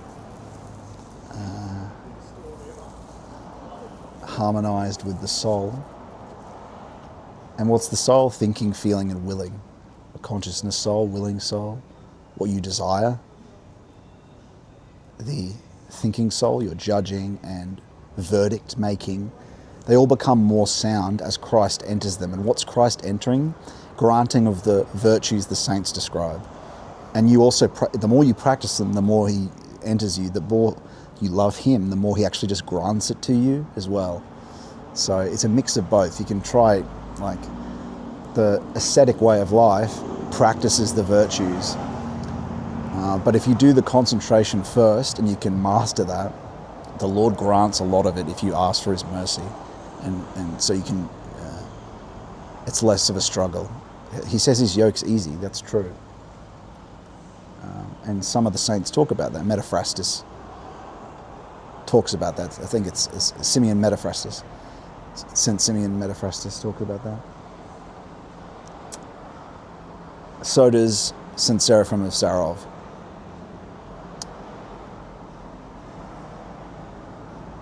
Thank God. And so what's the last soul condition, beatitude? It's blessed are those that suffer for my sake.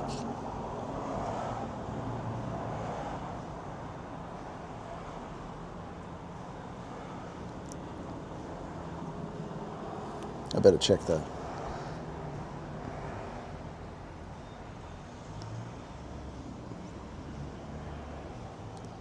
Is this still working? Blessed are those. Seems to be working.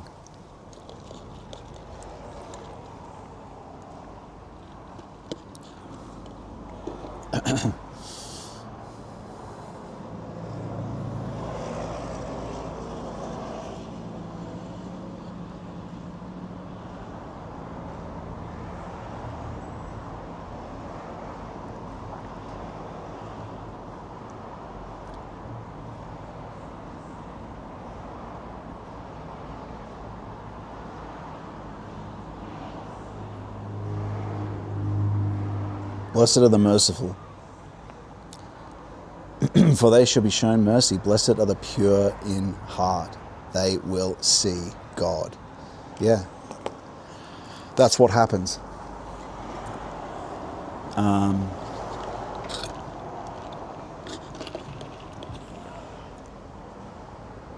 As the saints talk about, as you perfect the virtues, you're granted the ability to see to the essence of things.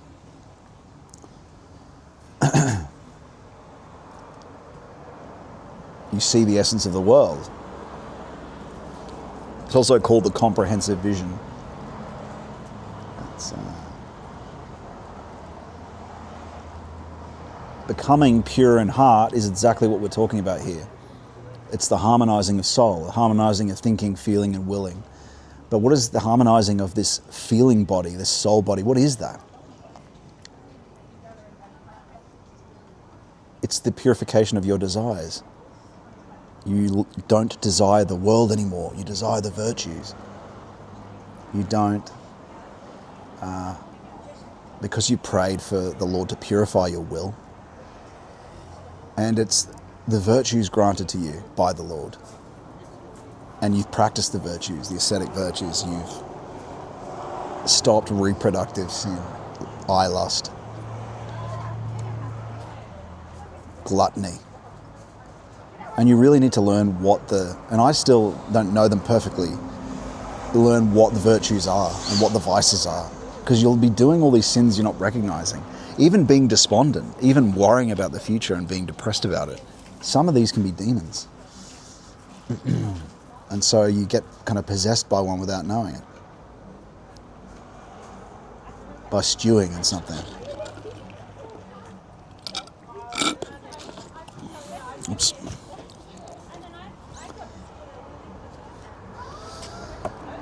And so, I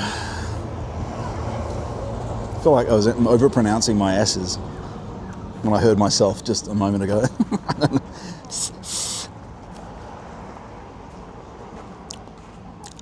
Dry mouth, maybe.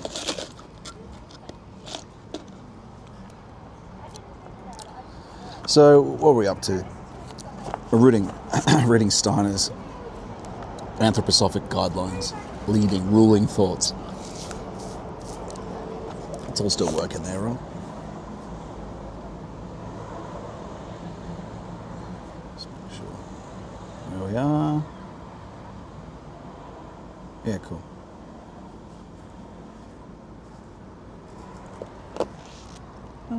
Looks better on this. Can't really see it on the camera there, but it looks alright on the camera. On the stream there, but it looks okay on the camera. Is that still working? Yeah, cool.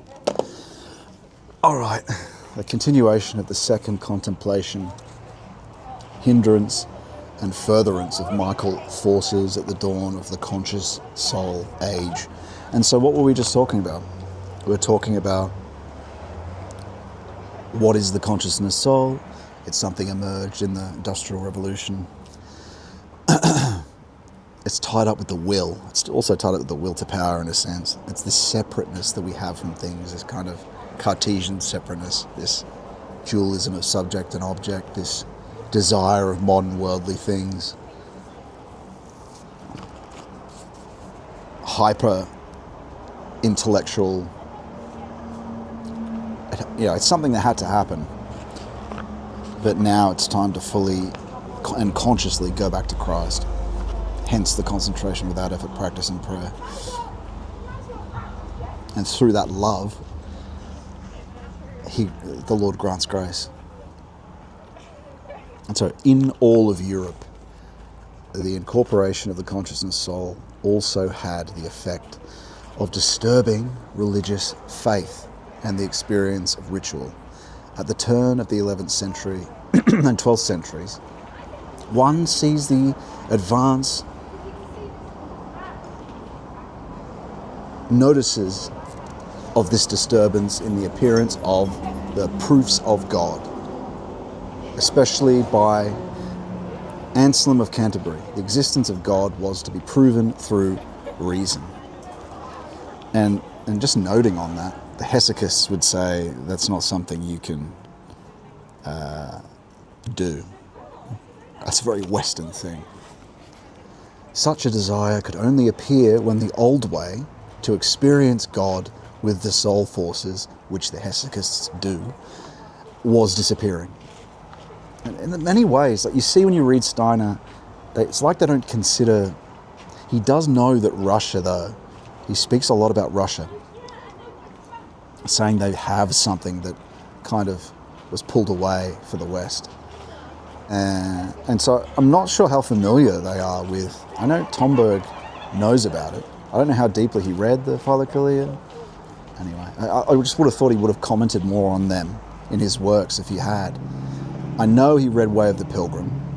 He cites that specifically. The Way of the Pilgrim talks about the Philokalia. That being said, yeah, I'm pretty sure in the first book and the second book it's talked about. And so, anyway, the previous way was for the soul to perceive the intelligent beings up to the Godhead. The new way became to form thoughts intellectually about the primal ground of the universe. The first way was supported by the forces of Michael in the spiritual regions at the periphery of the earth, which equipped the soul with capacities beyond the forces of sense-making, sense-thinking, to perceive the intelligent beings in the universe. For the second way, the soul's connection with the Michael forces first had to be accomplished.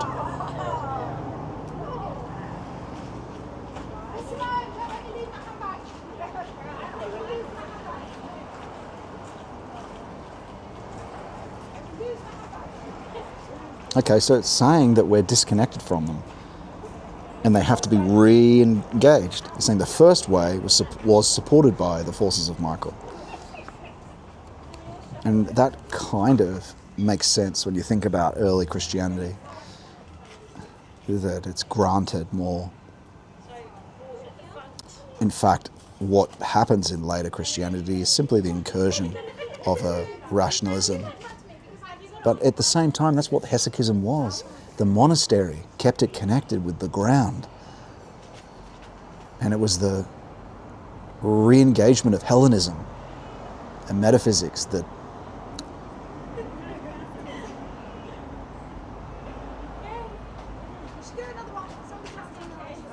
created a kind of satanic crystallization, incursion. And so you can see how Eastern Christianity finds a balance and reinitiates what he's talking about. So what Eastern Christianity allows to be more grounded while this attack on the West happens, Steiner and esoteric, because look, you can, all the esoteric really is, and the Rosicrucians, for instance, are that. All it really is, I mean, it's not just this, but it's going to the essence of things. That's what an esotericism is.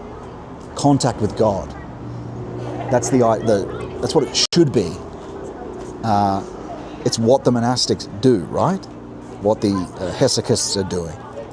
But the trouble is, it is tied up with other things in the West. But they were trying to do that, and a lot of them reached it. I think Jacob Boehm was an authentic in contact with God. And so that there is a stream or a strand that is operating in that domain, or trying to keep going back to it. in the West. But it's not a community. It's not as big. It's not this... If you think about, really, that Mount Athos as its own principality.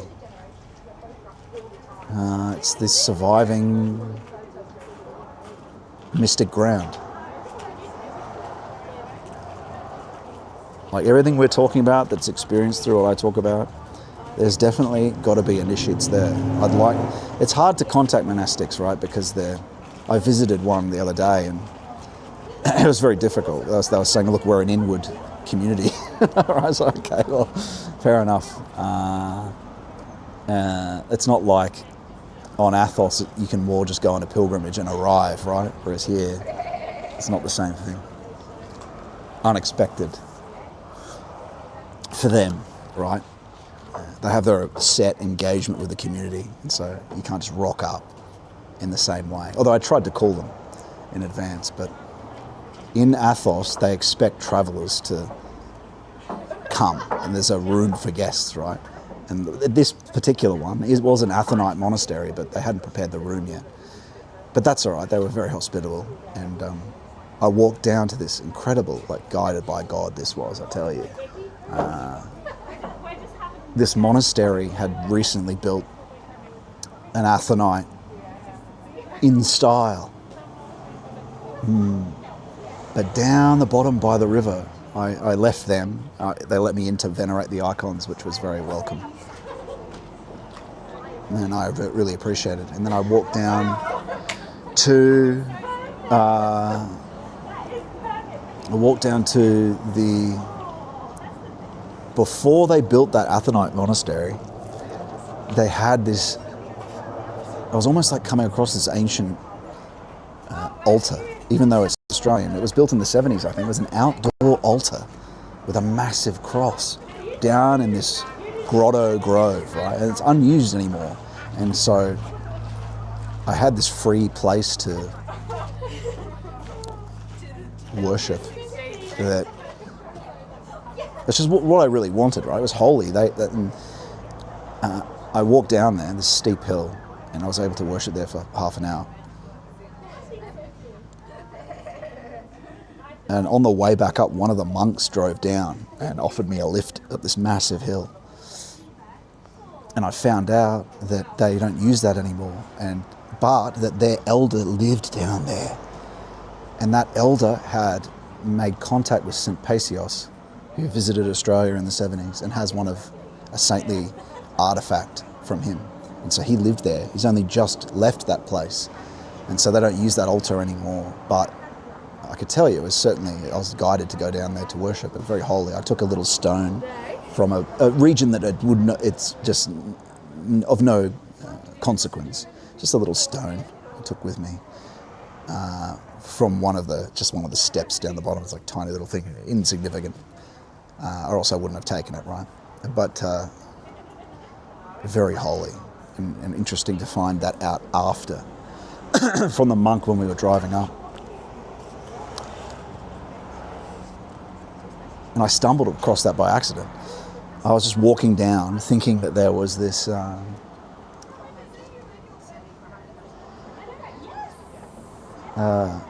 there was like a state-run, you know, the lakes? One of those devices that empties the lakes. It's one of those. And I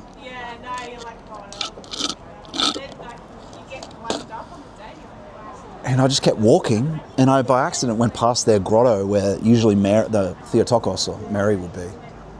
I didn't know what it was at the time. I just kept walking, and eventually I found this altar. I was like, wow, I didn't even know it was part of the monastery, because the monastery was up there, but it used to be the monastery, you see. So it's like uncovering this, in Australia, a strange thing to find, an old, broken down altar. And that was really great. Out in the middle of nowhere, like we are now. Well, it's not really nowhere, but... Oh, wow, can you see that? There's like a pooled light. Modelled pooled light cascading across the greenery of the valley. Anyway.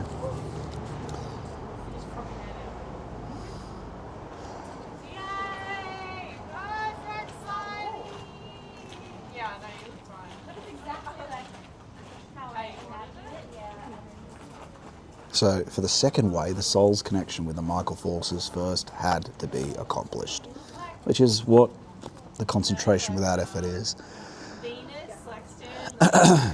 And what hesychism is too. Like, thank God though, through concentration you're actually practicing the 3 virtues, the monastic oaths, for an hour. And thank God, by calling on the Lord and asking Him for His mercy, He'll grant you the virtues and make His yoke easier. Because I've said this before, I said this last week, everything He's talking about, you go, oh, how am I going to do this? And, freaks you out reading some of the more stark texts like Unseen Warfare and parts of the Philokalia. And I've got the order of readings on the reading list. Read those first, because novices are told to read certain texts first that show that His yoke is easy, that you can do concentration and be granted mercy. And because all this stuff really is He just wants to bless you. You do have to endure, though. Like, you have to endure temptation. And there's no salvation without temptation. So as later on, and when you come to a more intermediate stage, you go, oh my gosh, how come I can't just listen for the Lord's voice and follow divine will? Like, how come I have to deal with also the fact that the devil can pretend to be him? And it's just the way it is. It's because of who we are, because we need to be purified. Full discernment, like full, complete knowledge of truth immediately is like total, like very full perfection, like many years. And so you have to be careful with the epistemic principle leading up to that. So you just have to deal with it. It's just because of our own nature that we're open to that. There's no salvation without temptation. And so even C.S. Lewis says this, and he doesn't experience he experiences temptation, but he's not dealing with hesychism. He's not dealing with the more nefarious demonic stuff that, like, monks face more of it. You face more. That's why I say you have to be courageous and careful. And we have to do this now because we're called to be saints, and because it's getting closer to the end times, we just have to be brave. And this is also why Timothy talks about men only having the counsel of men, because, like, yeah, the ladies can do it in a they can do it too in a convent or whatnot, but in terms of like the kind of endurance, like, again, ladies can do this as well, but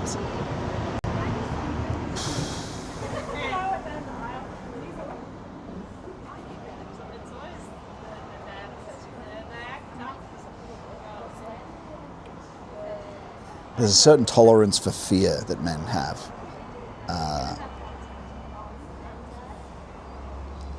That make it easier in certain respects.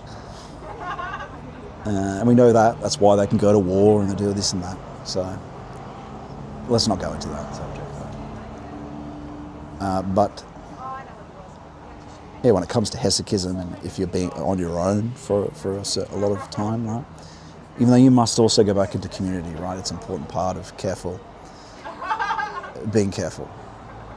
But yeah, it's like, well, gosh, it's not only do you have to perfect the virtues, but you have to be careful not to be tricked by the devil at the same time. That even though you get to the point where you can discern divine will, at the same time you can still be fooled. So there's this great, incredible beatitude and peace. Then the challenge is there still. Right, the challenge is that you have to endure that uncertainty, endure that. And so, anyway, let's continue. And you don't have to worry about this, right? It's not. It's for later. It's the Lord's always with you, so I don't want to freak you out there, because we have to do this, and it's a great beatitude that's coming. At the same time, though, what's characterized by this experience is, and it's good because that means it's true, that mourning is part of inspiration, right? As we talked about last week. It's a bittersweet. So it's very, it's good. For me, when I first experienced it, it was relief because I was so dead from will to power. So dead from will to power that to feel anything like love or the mourning of the heart was like, oh my gosh, this is divine. Though again, it was it's different. It's a divine feeling, like a reunion I've talked about this before. It's like a reunion with an elder parent, a long lost, bittersweet, sorrow, joy, the gift of tears. But it's a health that the comfort comes after it. It's like a suction, not a suction, but you have to go through that first and welcome it. And that also strengthens you. There's a different kind of mourning, which is like a collapse of the soul.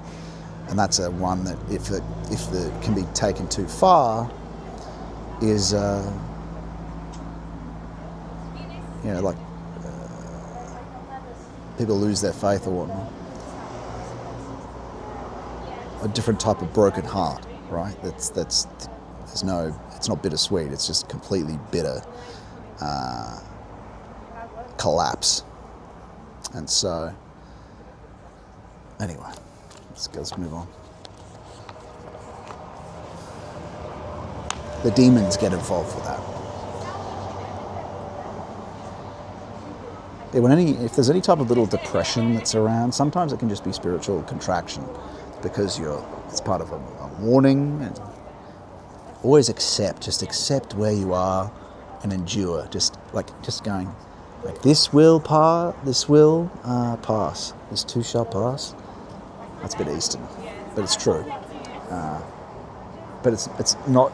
This too shall pass is kind of like it means like, oh, it's recurrence. It just goes around in circles. No. It's more. There's a purpose to this. That I am to endure this. That's the Christian one. It's that just accept, and the Lord has a purpose for it. That's a better way to put it. Whereas the other one presumes an improper metaphysic that this too shall pass. Yes, it's true, but it's this too. The Lord's with you, and there's it can be used for His purposes. Because sometimes it's just the demons doing their thing, right? But you can use it to His purposes, and He will relieve that over time if you return to Him. But sometimes you just mark the cross and spit over the shoulder 3 times. That works for little demons, of depressing demons. And there's certain prayers to do that too. So just bear that in mind, just to remember to do that. You might just recognize you have a bit of that and do that, and 3 times. Anyway, so extensive areas of human religious life, such as the central teaching of Holy Communion, began to falter. I'm not saying I agree with what he's saying here, by the way, but we're just listening to it. Through Wycliffe in England, 15th century, to Huss in Bohemia. In Holy Communion, man could find his connection to the spirit world, which was opened to him by Christ. For he was able to unite his being with Christ in such a way that the fact of union through the senses was at the same time a spiritual one.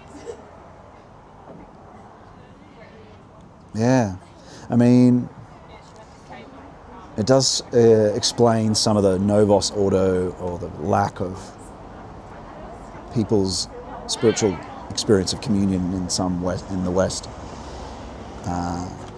Even when you're first engaging with Christianity, like I can tell you through the depth practices, it awakens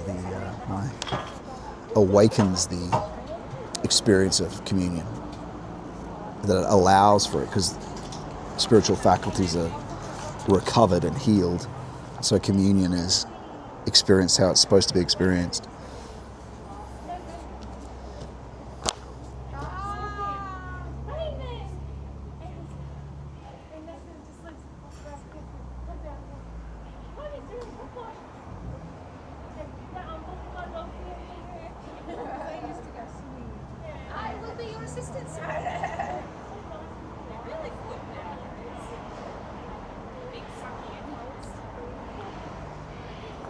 it's funny, when I bought, this is a bit off subject, when I bought that coffee, and even when I got a drink in there, they were saying, oh, I don't have a register here.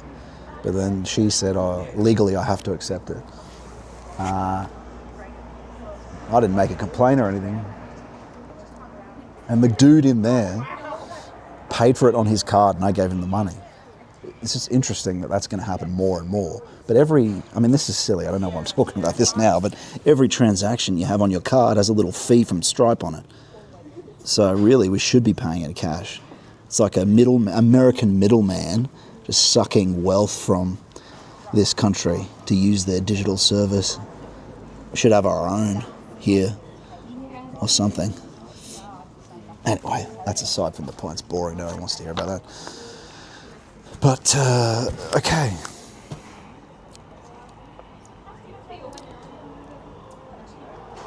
So it's a spiritual union through the senses, and at the same time a spiritual one in terms of communion. So it's naturally recognized that it's his body. And that's true. If the more you do these depth practices, and if you go to communion, you'll feel them. You'll feel it. Believe me. That's the missing part. If you don't notice anything, it's because you haven't purified yourself. And you need to do the concentration without effort in prayer, which St. Gregory of Palamas describes completely, and how we do it. So it's not just a Valentin Tomberg thing. This is Hesychism. And then later on, I certainly know it is, because as The Way of the Pilgrim describes, the same experience happened with me. I didn't even read that book first, and I had the pain develop in the heart that he describes. I had no idea, and I read it later. I had all these things confirmed after the fact. So none of it, and the practices were all done without knowing. I mean, this could be foolishly or not. Conscience guided, thank God. And it was only after I experienced them. So, and certainly, from my perspective, impossible to be any type of projection, because I didn't even know what it was. It's only after I confirmed it. Strange way to do it, but very good in terms of a faith thing for me. Anyway, for you, you're taking an eyewitness report, but for me, from internal experience, incredible to have it align up before I read it. Before I knew about it, rather than after. Anyway. And so,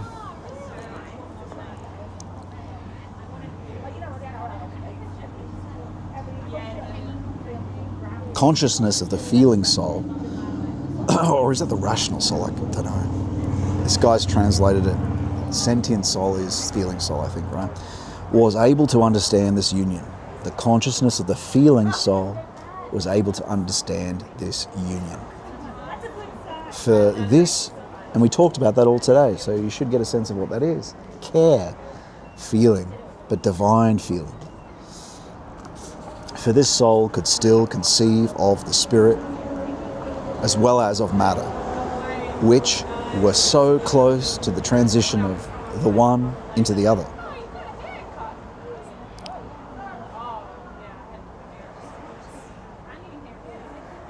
That was conceivable. The one matter and the other spirit. Such ideas should not be so intellectual that they require proof of God's existence. Intellectual proof. You don't need it anyway. It's an existential certainty, but it helps in terms of having a cohesive understanding of what's occurring and what happens. They must be ideas which still have something of, he says, imagination. Thereby the active spirit in matter is felt, and in the spirit the striving for matter. Behind ideas of this kind are Michael's cosmic forces.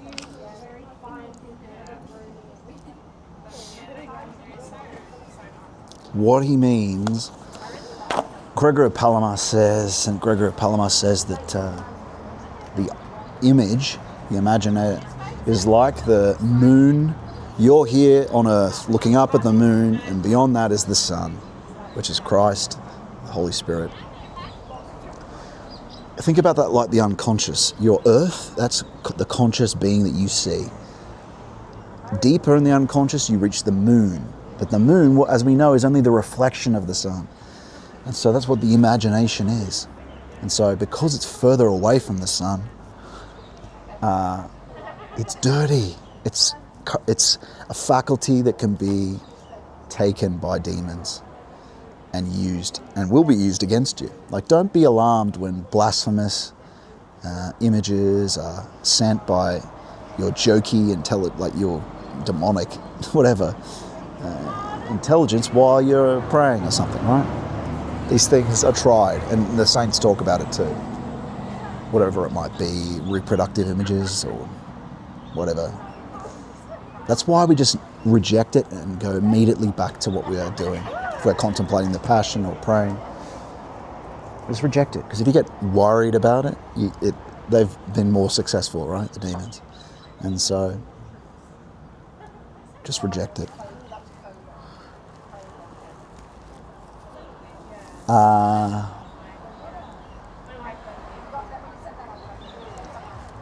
But when you're purified, and again, this is a long process. I'm not saying I'm completely purified, but I've experienced levels of union and union in grace entering the breathing. And so there is a level of some grace to me, though, unworthy sinner that I am. I struggle along. Grace.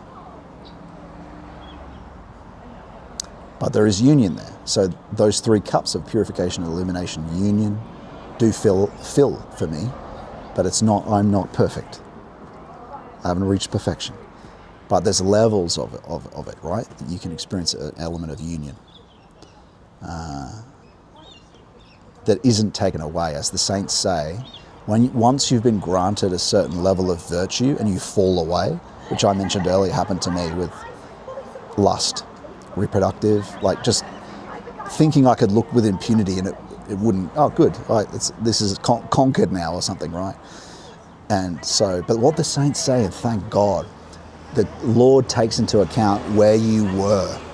And so if you go back to him and go, Lord, forgive me for not recognizing that this was a wall put in place by you, he'll return you to where you were, thank God. You don't have to just, you will experience the difficulty though, for a certain time till you get it, but he will return you to where you were, thank God. Like for me, that he returned me, and so I now look away from such things, and so that's recited, the lust demons, thank God. And so what were we saying? Oh, the imagistic, right? And so for the perfect, they can receive a vision, like St. Simeon, the new theologian, talks about the divine light. It's not just the uncreated, the experience of the black, and which a lot of hesychism also talks about, but he's talking directly about the light. And that is true. I don't talk much about the visual phenomena that occur, because the idea is you start with unconscious imaginations that are unpurified. The devil uses plenty and has fooled me. Like, I remember, like, he sent me images of, like, in the morning, because I haven't done my practice yet, right? Right when I'd woken up from sleep, sending me images of bearded men looking like the fathers, and said, they pray for you. Like, that is such an easy deception to say, this is what they do. So you've got to, it's only through conscience that I later checked that, like, and it was, the conscience showed that it was not true. And then I asked if it wasn't him, and thank God, peace was sent, and joy. Peace, though, and the peace of the heart. And that makes sense, right? Because in the morning, like you might recognize people that are doing these practices more as like, if you wake up first thing in the morning, just reject all the images, man, all the imaginations that you might see, or you're woken up through. You still have them in memory. You can check once you develop discernment and conscious, and you can check later if you want. Or you could ask a spiritual father to discern for you. But I can tell you, if it's before you've done your morning prayers, it's probably going to be deception, because so much devil's stuff has appeared then. Either when I'm going to sleep or when I'm waking up, they attack while you're asleep, and you need to be purified again from that through your practice. I should probably, I don't do enough nighttime prayers, so that probably would help a bit with that. But there's no salvation without temptation anyway, but most of my prayer is morning, midday, end of the day, rather than nighttime. But I probably should actually bring in a set. I do sometimes, right when I'm going to bed, I'm usually doing the Jesus prayer, and I ask quickly for some protection, but I should probably do more prayer book before I go to sleep. That's a holy time, by the way, if you're developing in the depths. Once nightfall happens and you've been praying the day, it's a great time to move towards union with him in his peace, if you're experiencing that. I often don't, because at the night I've already done it a lot during the day, but it really is a great time for that peace. And many people have talked about that. The saints talk about it too. And Valentin Tomberg does as well. Sunset, sunrise, and when everything has gone dark, the eternal is closer, I think. But always available anyway. Yeah. And so what the point basically I was going to make is that it's very mixed. The further away it is from him, the imagination's very close to us. A lot of Western thinkers, there's that Malcolm Guite, who's a nice chap that I talk to, and William Blake, they're way too obsessed with the imagination. It's closer to us. It can be divine, but it's so risky that it's not. And you really need to be a saint before it's purified enough to be sure.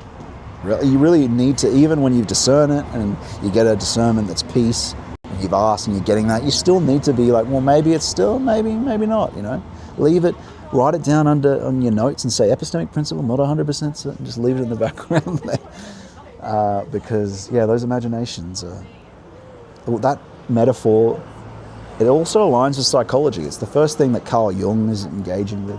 But they do have power. So what Stein is saying here is true, that if you're purified, then concepts that you have are connected deeper in the unconscious with the imagination, which is imbued with power.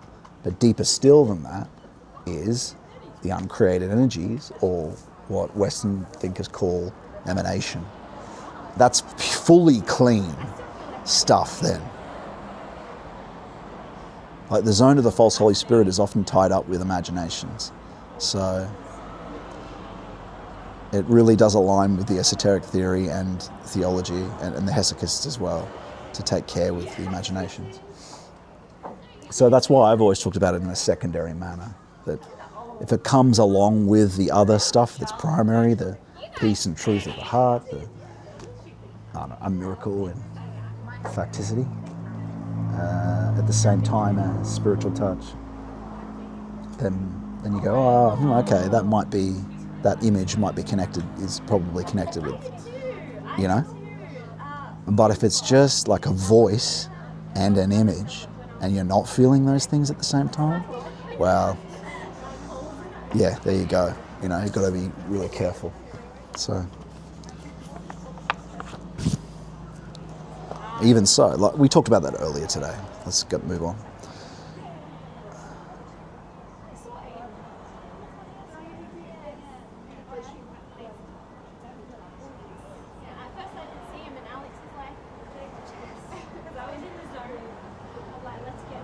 So such ideas should not be so intellectual that they require proof of God's existence. They must be ideas which still have something of imagination. He means that more primordially, whereby the active spirit in matter is felt, and in the spirit, the striving for matter. Behind ideas of this kind are Michael's cosmic forces. Just consider how much faltered the human soul during that time. How much faltered for the human soul during that time. That is true. But it was more a disconnect from essence, from essential energies. Personalities such as Huss, Wycliffe, and others appeared, in whom the consciousness soul shone brightest, whose soul constitution strongly united them with the Michael forces. Something which would happen to others centuries later. They asserted the consciousness soul's right to vibrantly grasp the religious mysteries. They felt intellectuality, which arose together with the consciousness soul. They felt intellectuality arose. This translator is not so good with his English. They felt intellectually, which arose together with consciousness soul. It must be capable of including in its ideas what was achieved through imagination in older times.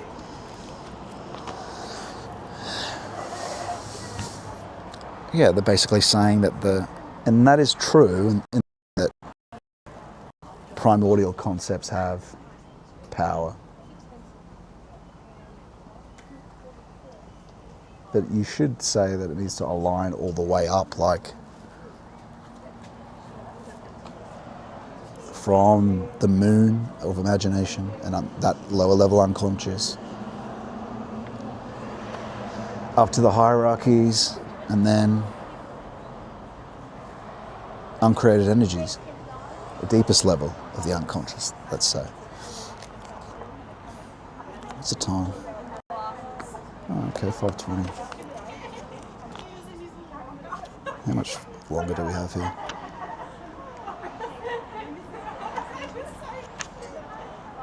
We could finish this, I suppose. Let's see where we are. Might as well.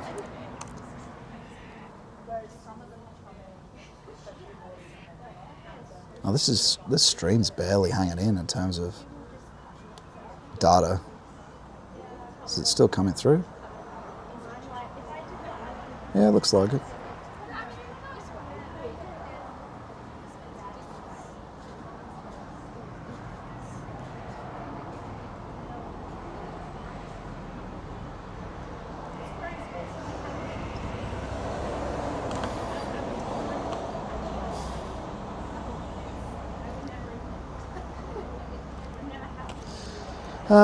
Yeah, I mean, we can finish this. How long would it go for, though? Maybe not. Might be a bit too long. Oh, no, it's not that long. It's only like a few more pages.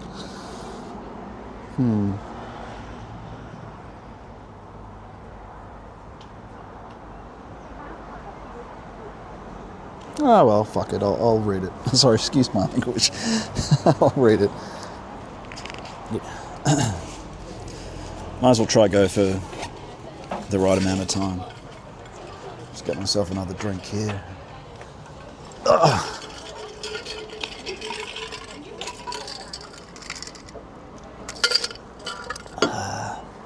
Coca-Cola.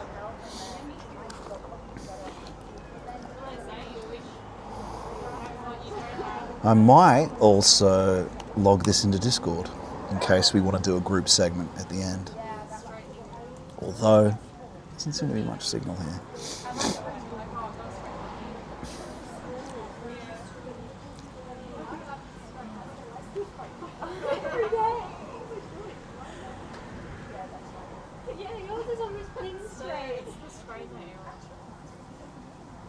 It's a bit laggy. Might not be able to do that. That segment, friends. Today. I am sorry.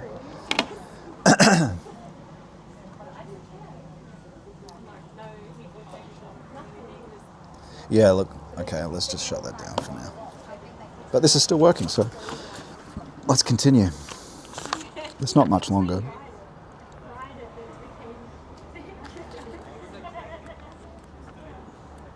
Where were we?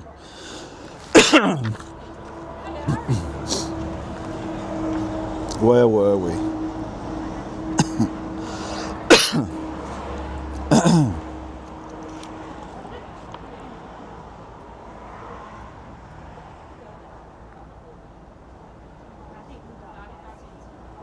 Just consider how much faltered for human souls during that time. How much of what was related to its most inner and holiest experience. Personalities such as Huss, Wycliffe and others appeared, in whom the consciousness soul shone brightest, whose soul constitutions strongly united them with the Michael forces. Something which would happen to others centuries later. They asserted the consciousness soul's right to vibrantly grasp the religious mysteries they felt intellectually, which arose together. I read that bit, sorry. On the other hand, the human soul's old traditional attitude, go back to a regular way of saying that word. When you start to read too many things, you begin saying initiate rather than initiate, and attitude rather than attitude. Attitude had lost all its inner strength in the wildest circles, which is historically called abuses of the religious life, with which the Great Reformation councils occupied themselves at the time of the beginning of this consciousness soul's activity. And you can kind of see that in Protestantism, is tied up with this will for freedom, which is not a good thing really in many ways. Is all related to the lives of those who did not yet feel the consciousness soul within them, but could no longer find something which could give them inner strength and certainty in the comprehension or the feeling soul. This harmony we've been talking about all day. Without an authentic communion with Christ, you can't have that true contact with truth and certainty. One can truly say, and healing and righteousness is those that thirst for righteousness will be satisfied with the kingdom of heaven. And that's possible if you can just go into the desert with concentration without effort in prayer. You can do this in normal life. As we say, you do the practices of the monastics in regular life while you're keeping up your duties. In fact, it'll help you. Ora et labora, work and worship. In fact, having some sort of work while you do it and responsibility will stop you from going a bit batty, right? Remember, when you get on your own and you can be a bit, but if you're forced to do these other things at the same time, it'll also keep you grounded a bit. Even though you do, it's difficult to find the time, but you have to. You have to, and he'll grant the ability to do so. There's things you can sacrifice, that you can take less money, get a different job at a different place, and get that morning hour in. You have to do an hour, but all this will unfold with an hour. He'll help you stop sinning, though. You've got to stop being a glutton and any other. You have to stop sinning too, but he'll help you do that. One can truly say that such historical human experiences as came about in the councils of Constance and Basel illustrate the streaming down of intellectuality towards humanity from the spirit world above and below the earthly region with a no longer suitable comprehension or feeling soul. In between, the Michael forces oscillated, looking back at their previous connection to divine spirituality and downward at humanity, which also had that connection, but which now had to move into a sphere in which Michael would have to help spiritually. And what does this mean? It means the modern satanic being that we live in needs a hand. It needs to be resuscitated. And really it's Christ, resuscitated Christ. All the angels are It's all about Christ has a certain will and they fulfill it. So when he's saying Michael, he's been assigned something. In a sense, you don't really need to know it's Michael, it's Christ, even if Michael is a big part of it. But it does, it is good to thank the angels. I think they are still free beings. Any time I've contemplated it, whether I should thank the angels, my guardian angel, I've been led to think, yes, I should. That they appreciate it, and they are a living being still. And even just thinking about that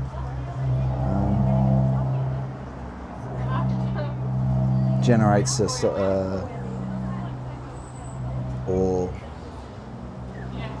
some responses there that I feel just saying that. So that isn't normal, is what I'm saying. That isn't just some normal human emotion.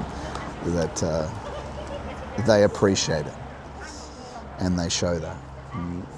You sense that who goes along their way with you, as Valentin Tomberg says. That's why it's worth checking in. What's feeling? What's my existential state here throughout the day? Checking again and again and again.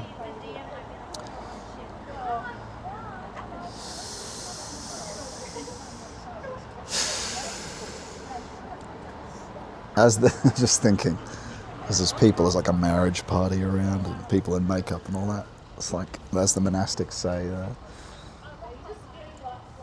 you think this is stark, they say? They say, it's harder for you out there. It's harder for you out there. You're like blocking out, not looking at things that are tempting to attract you, especially in the degenerate society we live in. Anyway. And so... And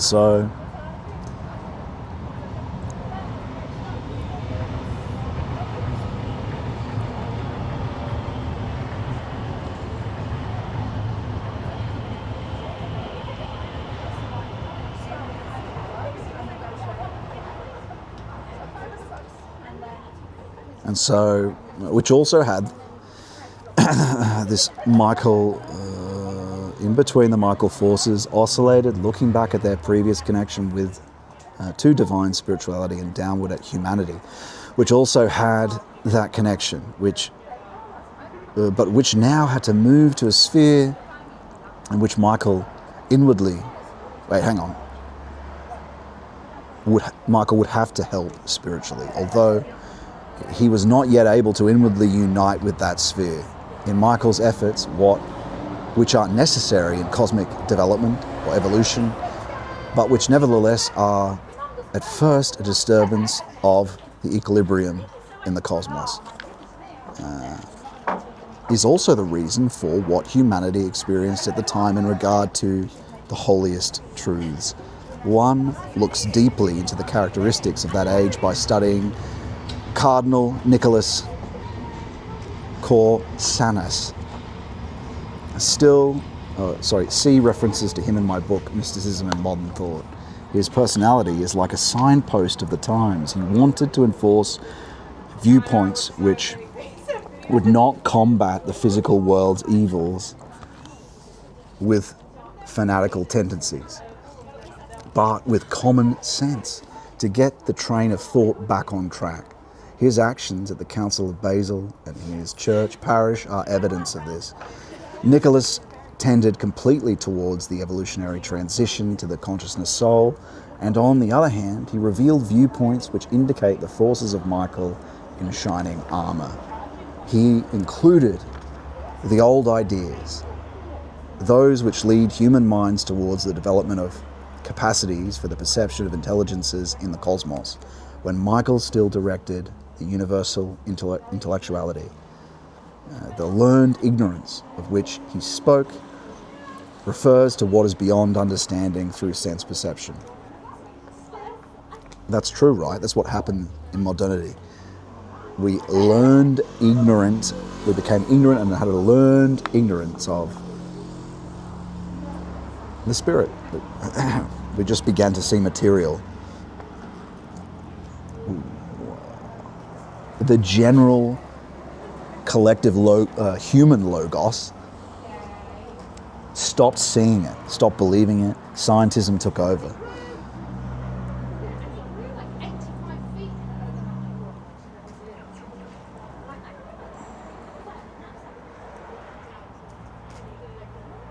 That thinking beyond intellectuality, common knowledge. What did I just say? Human logos, common knowledge, leads into a region where unknowingly the spiritual is grasped in living vision. Through sense perception, so learned ignorance of which he spoke refers to what is beyond understanding through sense perception, rather. Thinking beyond intellectuality is what we've got to get out of, right? Intuition, but not women's intuition, not dilettante idea of intuition. Depth, which is also transformation. Every discernment and communication from Christ transforms you. Is an intuition, because intuition is also a becoming. The more he reveals to you, the more you become him and he becomes you.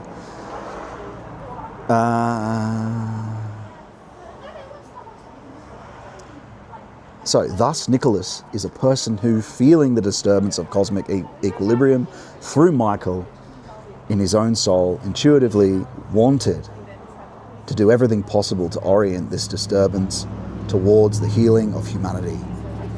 Something else hid between these events. Individual personalities who understood the meaning of the Michael forces in the universe wished to prepare their own souls to be able to consciously gain access to the spiritual region bordering the earthly region, where Michael was working for the benefit of humanity. They sought justification for the spiritual undertaking by acting in their professions and otherwise in such a way that they would not be distinguishable from others. Thereby, they carried out their earthly duties in such a loving way. And how much has that happened? How many esoterically minded people, which just means the depth of things, when it's properly assigned, because esotericism is assigned to all quackery and Gnosticism and whatever, they were able to freely devote their inner selves to the mentioned spiritual task. That's what Valentin Tomberg is. That's what a monastic is too. He's separated off and often hidden from the world, right? The eyes of the world, like the world, the desires of the world must be abandoned for it. Like, this stream's not popular. Christ doesn't seek popularity. Neither do the saints. I'm not saying I'm just a sinner and unworthy, but we must strive for grace, though, for mercy. Like, you got to get, you got to be careful how you speak as well.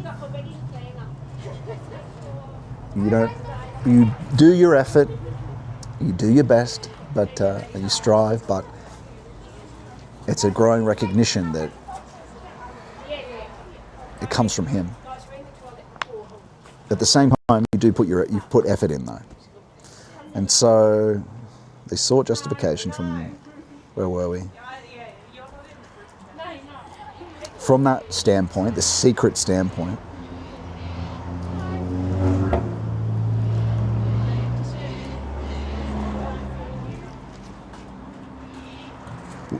they could devote their inner selves to the mentioned spiritual task. What they did in this respect were the things for which they came together in secret.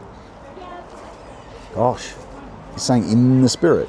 Well, I suppose some of the saints are clairvoyant, right? So perhaps they communed, maybe unknowingly, maybe when they were asleep or something. But from the standpoint of what happened physically, the world was at first apparently untouched by the spiritual striving. Nevertheless, it was necessary in order to connect souls to the Michael world. They were not secret societies in any negative sense, not seekers for what is hidden because it shuns the light of day. Rather, they were associations of people who were convinced that their members were conscious of Michael's mission.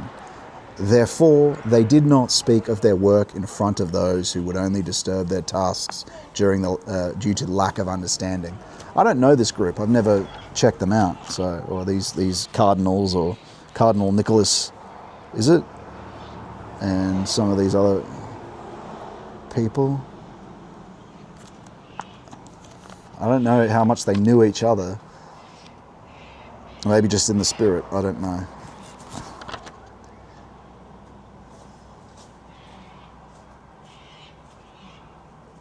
They did not speak of their work in front of those who would only disturb their tasks due to lack of understanding. These tasks consisted, at first, of working in spiritual streams, which did not move in earthly life, but in the neighbouring spiritual or spirit world, which, however, sent its spiritual impulses into earthly life. It was a matter of the spiritual activity of people who stood in the physical world but cooperated with beings of the spirit, with beings who did not incorporate into the physical world. They were called, not very accurately, Rosicrucian. The true Rosicrucianism was completely in line with the Michael mission activity. It helped Michael prepare his spiritual work on earth for what he intended for a future age. We can judge what happened by taking the following into account.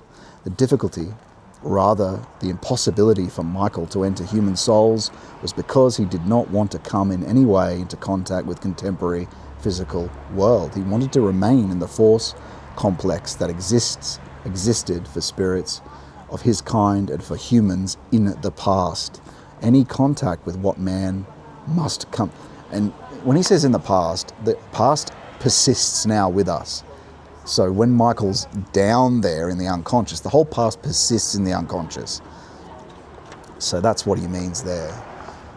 So it's the past that persists and is with and around, is a kind of spirit, right? And we talk more of the spirit. The Holy Spirit is only uncreated though. It's mixed down there, let's say. Where the intelligences go, where the angels go on their mission, they go into that mixed domain. Well, that's complicated. Well, it is right though, I think. Anyway, let's not go into where the angels go. But the Holy Spirit itself is uncreated. It's not what has been. It's not this imagistic unconscious. It's not this. Any contact with what man must come into contact with in physical earthly life could only be considered by Michael to be a contamination of his being. In normal human life, the soul's spiritual experiences work into his earthly physical life, and the latter into the former. This reverse effect is evidenced namely in man's attitude and his orientation towards the earthly, namely in man, such intertwining effect is the rule, although not always, especially for people in public life. Therefore, Michael's activities in respect to many reformers encountered strong obstacles. The Rosicrucians overcame these difficulties by keeping their normal lives with their earthly duties totally apart from their work with Michael. When he, with his impulses, encountered what a Rosicrucian had prepared for him and his soul, he found himself in no way exposed to the danger of earthly contact, because what united the Rosicrucian with Michael was kept safely apart by the Rosicrucian's state of soul. This true Rosicrucian resolve forged the path to be found on earth for Michael's coming mission, which is, basically talking about Western esotericism. But, yeah, I think he means what missions Christ has assigned for Michael to do in common knowledge, common past, which I call collective human logos, right? But that's kind of the Spurg world, modern world we live in. It's how can this be transformed and connected to the spirit? All of it. How can it be influenced so the dragon isn't ruling the whole thing? Because you can help, like the hesychists are in true contact with the divine energies. The Rosicrucians had some problems. Valentin Tomberg articulates what they were. But still, they would have had authentic contact. But what happened, I think, was to them was inflation. We talked about that. So they got done in by a kind of subtle pride, inflated in their sense of holiness. Tomberg talked about that. They looked down with pity on normal people because they weren't amongst them. Pity is a luciferic emotion where you see it as a lesser creature than you, and on women, and rather than someone else that is, it's not mercy or love. Mercy and love would be, you can also achieve this too. It's not just for this select few, that it's actually for everyone. That's what I'm talking about, like this hesychism, we all have to become saints, strive to be saints. And we can through this concentration without effort in prayer. And really everything else emerges out of that. All the graces, all the things that might be considered practices aren't. They're things that happen, but all we really do is that, that concentration. We might move it when we're doing the prayer of the heart later, once we've developed a lot. We will bring the attention to the heart. But you're still doing the same thing. Like, we do very little, but it's through that and the rejection of temptation that all the rest of the divine experience, and in our passive state, grace in us, breathing in us, that's the only practice there is. Like, it's the only thing we do, even though Christ does other things in us. But the one thing we do is pray and concentrate and watchful and reject. And then he does all this other stuff in us. And so that's why it's hard to talk about. That's why it's difficult also for the hesychists to talk about. And they do talk about it. Gregory of Sinai talks about this in breath. What I talk about in the breath, read Gregory of Sinai in the Philokalia, and when he gets to the breath, and then see what I talk about, and go, is that what the hesychists are talking about too? Yes. And at that time, it's during the controversy, some Western-minded Christians are actually attacking them, so that he's a bit in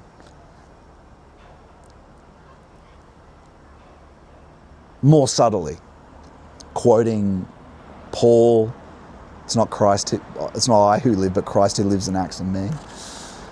All right, let's read these final guidelines that go with that text. Okay. 131. At the beginning of the consciousness soul age, the emancipated intellectuality in man wanted to occupy itself with truths of religion and ritual. Human soul life experienced uncertainty, a faltering thereby. And that's what happened. An attempt was made to prove logically what was previously experienced by the soul directly. Well, you could say indirectly if it's imagistic, but the content of ritual, which must be grasped in imaginations, was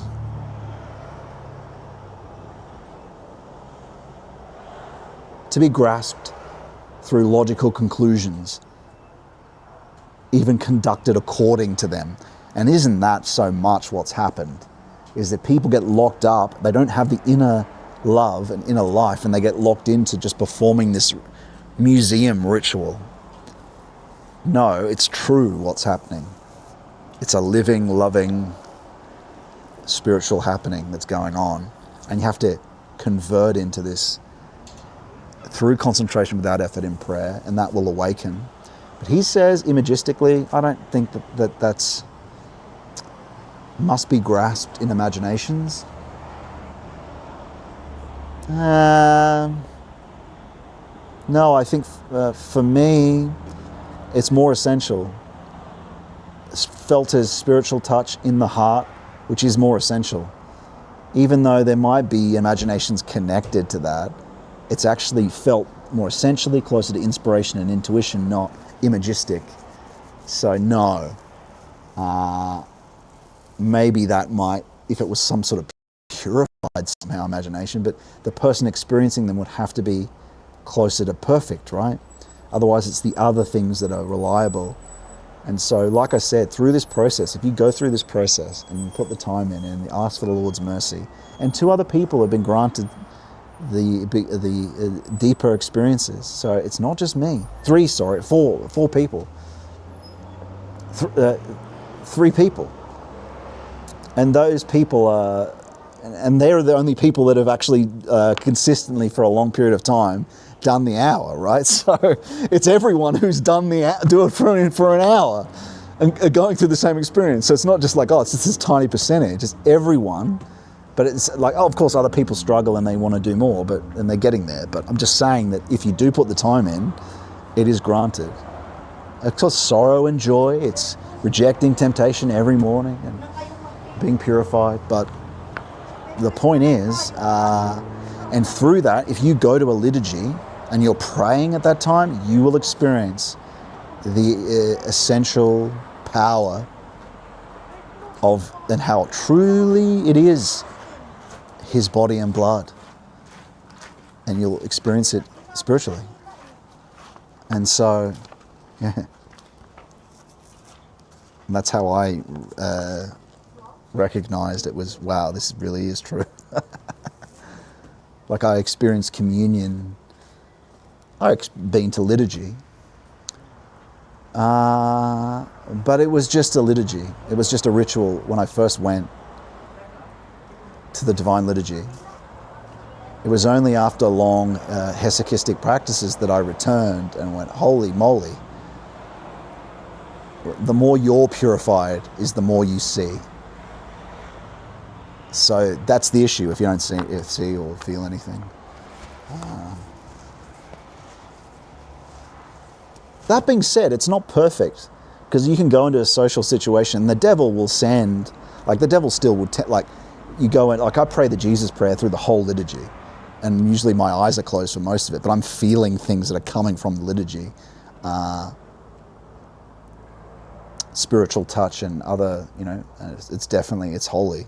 But I'm praying the whole time. And so when I first begin, the temptations come, like social temptations, like, so I still have to reject those while I'm praying. But as it progresses and those fall away, and this is to show you what's authentic spirituality and what's not, is that you always have to face the temptations usually, or sometimes not. Sometimes you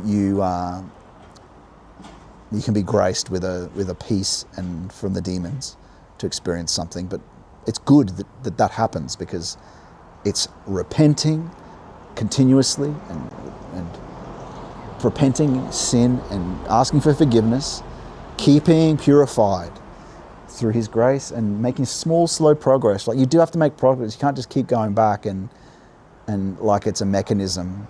You've got to make this, if you just do a tiny bit better, like a tiny bit better, that's enough, right? He'll grace you with the energies to do it. So, like we all have our things. One virtue at a time. The demons will tempt you to do too much at once. Take it easy. Take it easy, but don't make that an excuse either. But take it easy. The Lord loves you. Boy, He does. Thank God.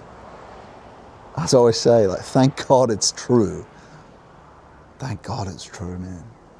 And boy, the demons do come at you with fake, isolated points that are just bullshit.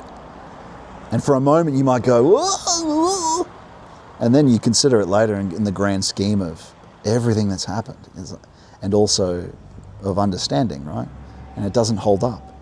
The intellect for a moment can get fooled by an objection, by a demon. But when you consider the wider theory, you're going, that doesn't make sense. But in the moment, that's why you just reject all thought during practice, because the demons are just trying to get you to stop. I will try to get him to stop. No, I shouldn't articulate them as some juvenile thing, because no, they're not. They want you to die. They want you to suffer. Don't be disturbed by them though. Reject them neutrally. But in general, the frame, Lucifer, Satan, and his demons, like, they are the opposite of love, right? They are to be hated, but not to be angered towards. Like, just reject them neutrally. Don't let them, when they come, accept and endure what you have to endure. It's going to be fine. The Lord's with you. And just continue, and you just reject them neutrally. But in terms of a mind frame, they want you to die. Like, they want your soul to be in purgatory. So, we hate them. But we don't react to them. Like, I just mean as a frame. Like, I don't think it's helpful to have, incur a wrathful sort of hate that disturbs your peace of the heart. The Lord wants to bring you to his peace. So that's... But in terms of the general understanding of them, there's no peace with the demons. There's no half measures. There's no a bit of demon worship here and a bit of... No. Like, they are the hated ones, and they hate you. So, yeah, it's heavy, but but don't be afraid of them. Don't be afraid of them. Don't fear them. Well,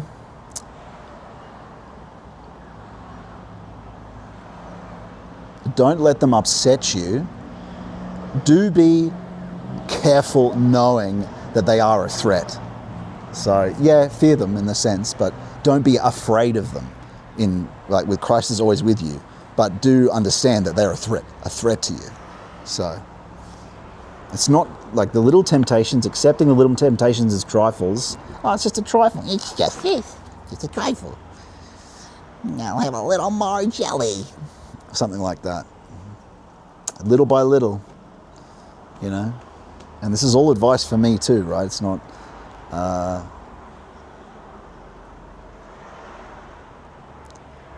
And so the next note was, this is all related to the fact that Michael wanted, under all circumstances, to avoid any contact with the physical earth, upon which man must walk, although he was to continue to accompany the cosmic intellectuality which he administered in the past in humanity. What does that cosmic intellectuality mean? It's not God's intellect. I think he means the shared human logos, because cosmos means the world. It means the known world, right? And so, which is the past, because our memory of things is the known human logos. Everything is predisclosed in advance. We know these objects, we know what their definitions are, predisclosed. That's the cosmic intellectuality that we all share together.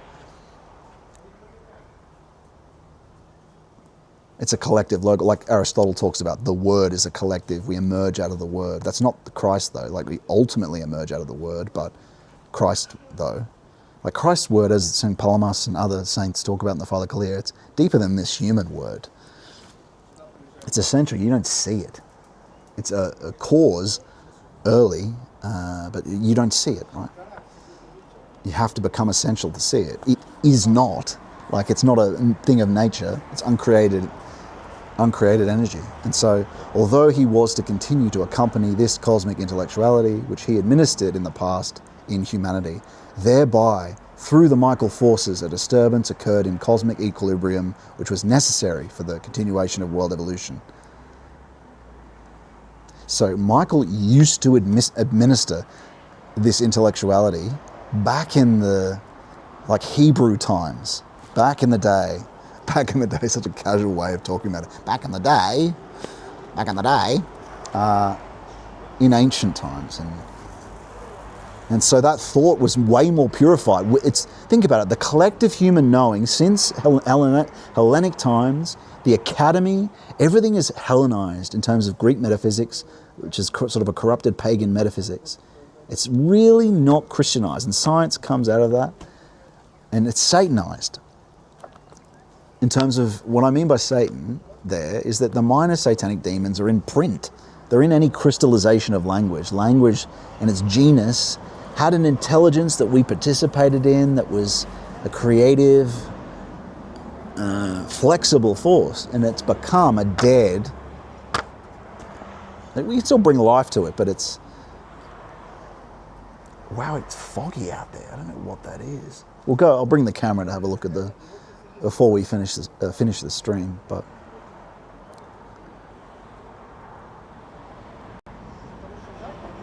it's so nice to hear Ricky's note that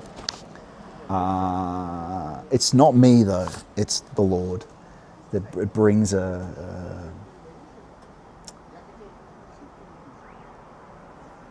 he's talking about wisdom, it's the Lord, it's not me. But I'm so glad that that's really the whole intention of the stream. That grounding, wholesome,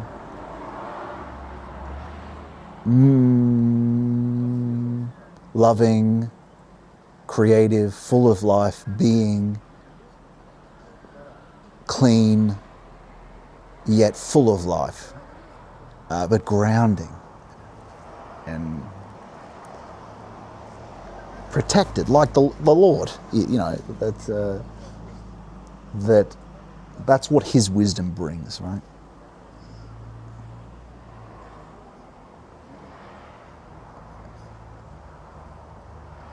And I feel that. He'll protect us from the demons. Just got to keep in contact with his saints, his tradition, his gospel to protect you. Praying for him to protect you. You need him. Because they'll try to pretend to be him as well, right? You really need to ask his guidance. Because as St. Peter of Damascus says, if you don't ask, then you might get tricked to the devil. You got to keep asking. And so there's this mean between what Peter of Damascus and St. Peter is saying is, one is that, well, the prophet or the Lord might ask you to wash his feet, and you'll think, well, that's not the Lord. This is not the good. And you have to follow divine will though, right?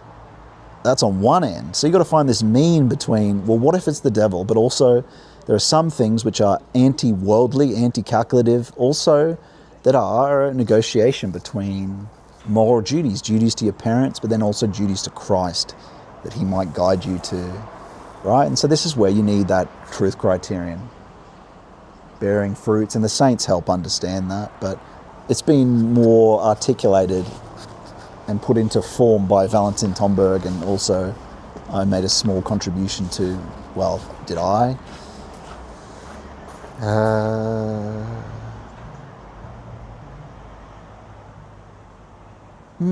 Basically what I added aligned with what he was already saying anyway, but I'm just saying, well, how much was that me? With Christ's help, certainly. In the lecture that talks about the epistemic principle, but it always comes back to that and getting that better. You can't just watch a lecture on it and go, oh, great, okay. You actually have to put it into practice. You got to, and this is for me as well, because I forget. I then become overly reliant on one element of it. And so you got to maybe put up a credo of, am I getting more healthy, more humble, more loving? Are these ideas and thinking leading me to become this or not? Or more stable? Although sometimes you have to experience a bit of endurance when temptation comes, so there is some destabilization. And that's why the Lord, the revelation he grants you is with your moral development in mind. He doesn't want to destabilize you too much, because as revelation comes, then the devil also comes. It's called counter-revelation. As Jesus came, right? The more Jesus comes, the more Herod tries to murder the firstborn, and the more the devil tries to interfere, pretending to be him as well. So it's just something we have to deal with. And that's why the whole tradition's there. Like, people might think that it's overly cautious, but when you begin to experience it, you go, oh, I see. If that can get the monastics, man. Anyway. 133. Michael's mission was made easier by certain personalities, true Rosicrucians. I guess it just means true esotericists. Like Jacob Boehme was one. He was just a shoemaker, right? Organized. Pretty incredible when you look at Jacob Boehme's work. I haven't read much of it, but I'm going to read one of them at some point. Had guidance to read that from discernment, to read that. But just the shoemaker and how, but I read some of it and I just thought, wow, what incredible grace he was granted by the Lord. Anyway, they could therefore, I'm not saying all the stuff he writes is true necessarily, but they could therefore develop forces internally through which they could cooperate with Michael spiritually without him running the danger of being enmeshed in earthly events. I don't know why that would be a problem, but which would have been out of question for him. Interesting. Anyway, we'll continue. We're almost done here. Might go, we're probably about halfway actually. So we'll go for another 6 weeks. Yeah, I mean, I'll keep discerning and seeing whether we should finish the whole book out. Might be better to go to the Saints or the Philokalia or something like that. But I mean, we've got halfway. We could. I'll discern. I'll think about it. I'll contemplate it, whether we continue finishing that off. But I did want to read it myself anyway. I've heard it. I've heard the lecture on it, but I haven't read it. So. But, you know, one thing that the depth life grants is a real recognition, because like I said, you notice essentially the liturgy through spiritual touch, inner experience, emotively, but also as touch, right? It's an immediacy of, it's not just emotion. And those emotions anyway are divine. They're not regular psychological experience. They're different from that, and they're noticed as such. So just always to remind you, because people just think, hey, it's just this emotion like I feel normally, like I do. No, it's not. It's different. Some cases more subtle, but different.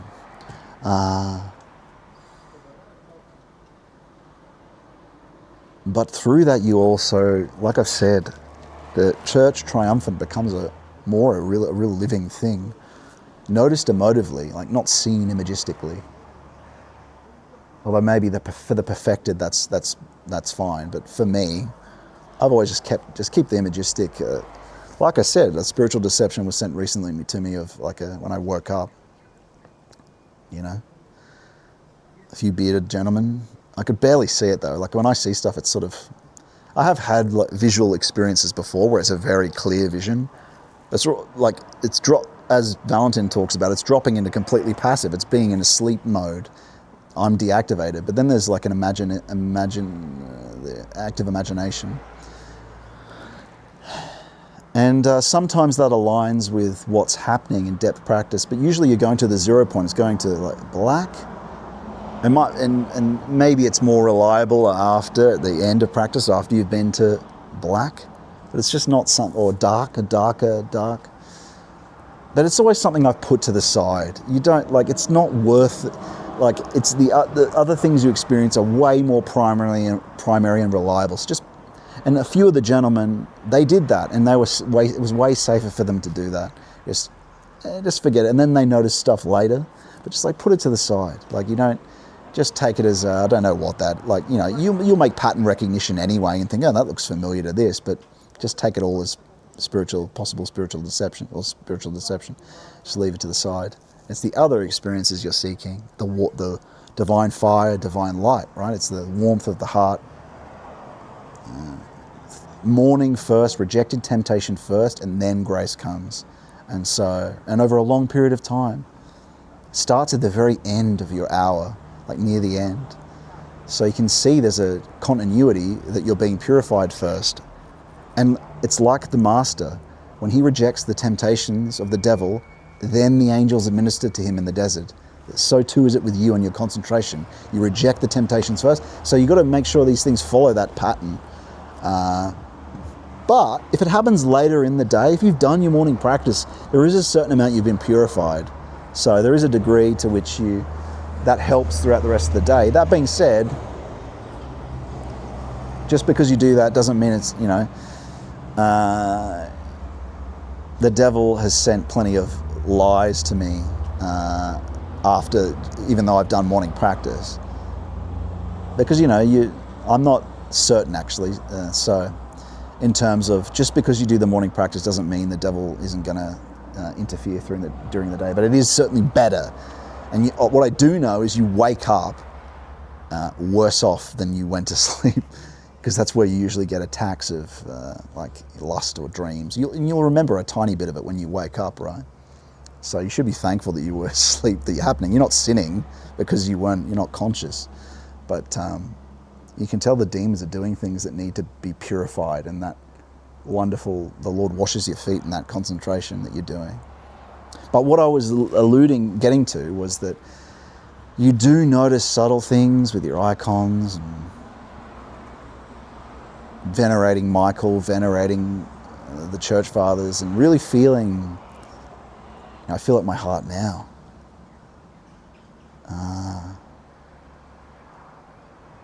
Just how incredible they were. How holy they were. Like some of these Hesychus, Eason, these guys, and what they dedicated themselves to, abandoned the imperial. A lot of them abandoned this will to power to do it. It's almost like there was this alternative there. You could become a monastic and you didn't have to live in that world. Thank God it was there for them. Thank God it was there.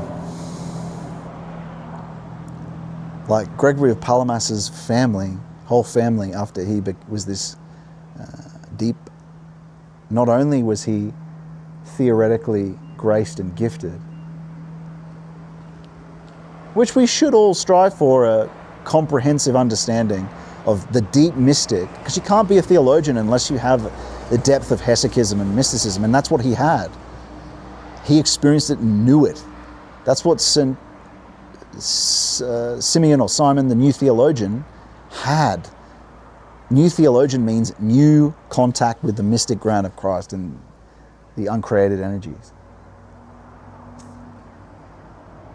or emanation in Western understanding. So, but don't get locked in this Western Eastern. No, I have to stick with the Western tradition, the Catholic Western tradition. Don't get lost with that. These hesychists are some of the most important Christian, full stop. They can't be ignored. Like if you don't ignore St. Dionysius, who talks about this, there can be no concept of God, you cannot ignore these hesychists. They'll save you. Like you don't have to be Eastern Orthodox, but those hesychists, they'll save you. Incredible. Yeah. I'm not attacking any Western anything there. I'm just saying an attitude to say, well, it has to be only in the Western that I'm going to take from. That's a bad idea. Like you don't have to respond to the Orthodox view that says only look at the Orthodox. Like that's all I'm saying. Like you don't have to go, well, because you guys do that, we're going to do that too. And because that's Eastern, I'm going to stick with my Western thing. Just do what's holy. Like go after what is holy. You don't have to respond to them because they reject you. So, because I can assure you from reading it and studying it and experiencing the depth, they are certainly authentic saints, incredible and holy people, incredible. And very incredibly moving with the kind of things that happen to them. And of course, this is the saints in general, moving. I don't know, for me, and because I experience the depth life a lot, they just move me a lot in terms of they're living. They become more living for you, is what I'm saying. It's not just a story. They are the living church triumphant, and they're helping and praying for us. Even though you don't know it, you will get a sense of their, very indirect, emotive sense, sometimes of their presence. I mean, for instance, like I said, in the heart and spiritual touch. Like when I was talking about Michael earlier, I got a bit of that. And just like I said with the heart earlier, and you know it's not you, it's object, like it's from something that's not you. And there are many other phenomena that make that a certainty over time, right? It's not just a random thing that happens and you just attribute it to... No, it's just saying, just one thing happened. No. Wow, look at that parrot. Synchronicity, or... You see? And so here we are again at our Vista. Well, it's been a good day. I mean, a lot of it got, I do apologise, a lot of it got disconnected.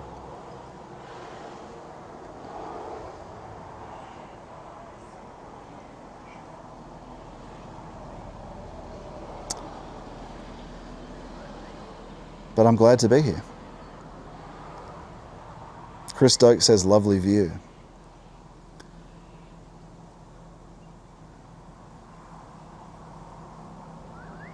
I don't know, are there any of you guys that already have access to the Discord want to do that final segment and look at some links? I don't have any particular videos, but if you guys have anything you want to discuss, say something in the YouTube chat now, and then we can do that. I'll try connect it. I guess I'll try connect to the Discord, because I want to start doing this segment, right, where you guys can participate in the stream as well. And so if you want to join the fellowship, you can either participate in text only on the chat, or your voice can be involved if you join the fellowship as well. And I'll put the mic onto I'll turn the other mic on and connect to the Discord so we can discuss a subject together. But yeah, let me know in the YouTube chat and we'll do that segment. But I'll see if anyone's in the Discord. If there's any members on, hop into the Discord now, friends. Although, it's a bit laggy. Hop into the Discord now, anyone, and we'll see if we can do this segment. Otherwise, we'll begin to wrap it up. Although I don't have links, so I'm not... actually, it looks like the reception is not here for the internet, unfortunately. All right, I'll give you guys a look at the view before we go, but let's put my laptop away.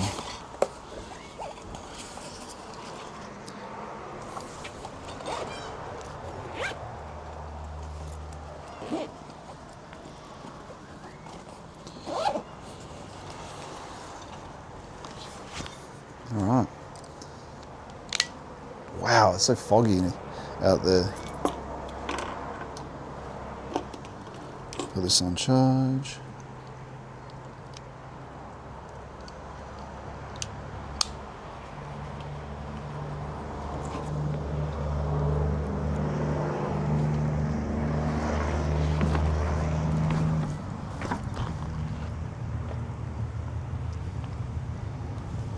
Wow. What a sight, eh?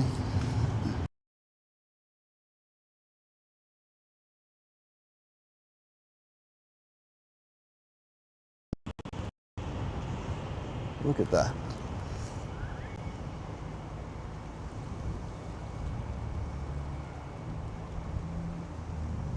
Glistening oil on the eucalyptus trees, swaying gently in the breeze, and pillars of light casting their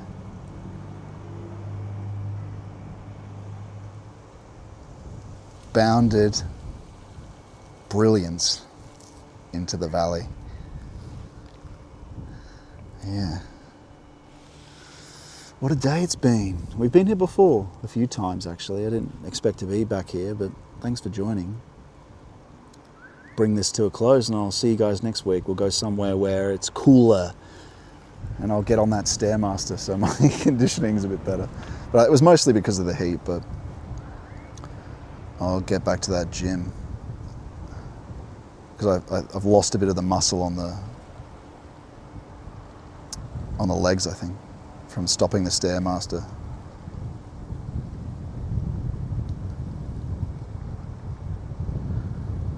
but we've talked about some great things. Talked about the hesychists. We've talked about the transformation of the soul that occurs through Christ. We've talked about the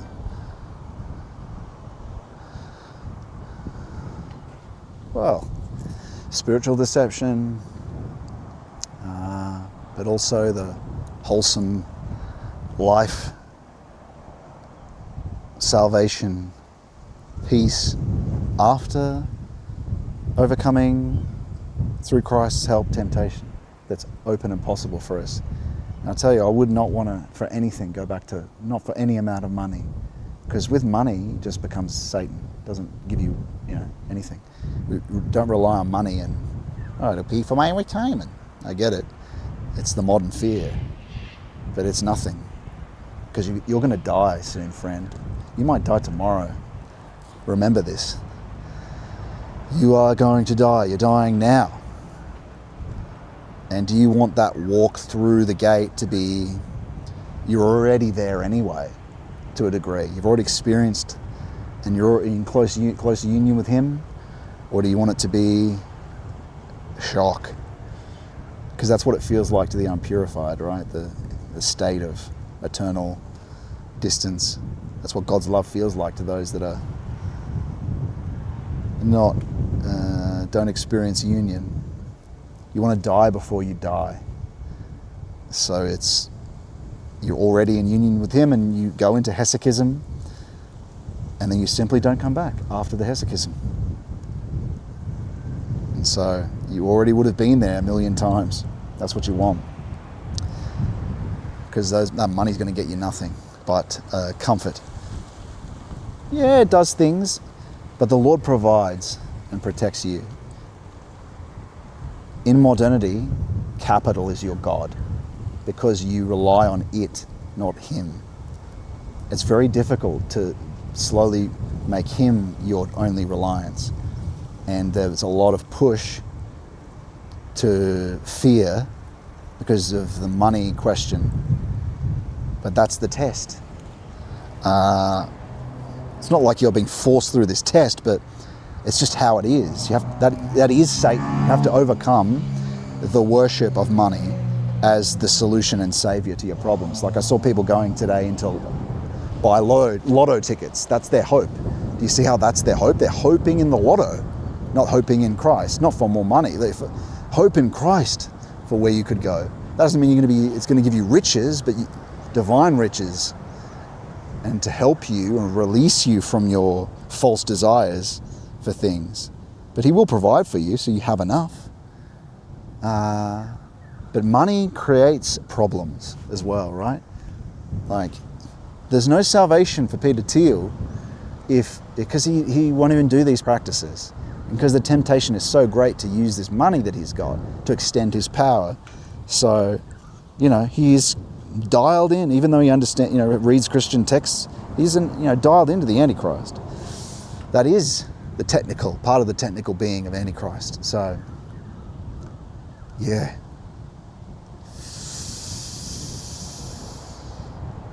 It's difficult. Thankfully he came, and his holy texts and holy saints carry his miraculous being. So there is something that we can engage in that rubs off. The gospel, the good spell, if you read it with reverence, will imbue you with his being. And so there are little things we can do to, when the bad things are happening, if we turn to the saints and their special texts and their hymns of divine love, as Simeon the new theologian, we turn to they're full of the Logos, right? So if we in reverence, they can help us. Like, we have resources while we're in that depth life that we can turn to, that are available to everyone, is what I'm saying. Like, even when because I know you have to go through this practice, you have to overcome these things before you can have this beatitude and Christ as a fact of your experience. But thankfully, the divine texts are there in the meantime to give you the crossover impetus. God bless you, friends. I'll see you next week. It's been a great time, and thanks for tuning in.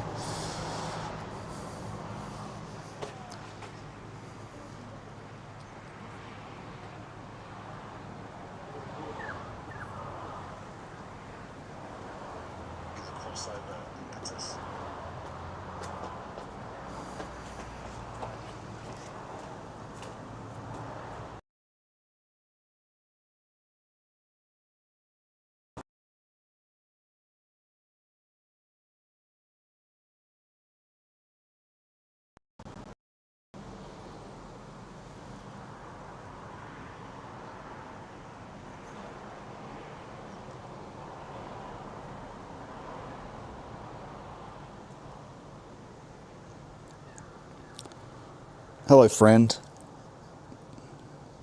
I noticed your message there. We're about to switch off though, so I'll see you next week.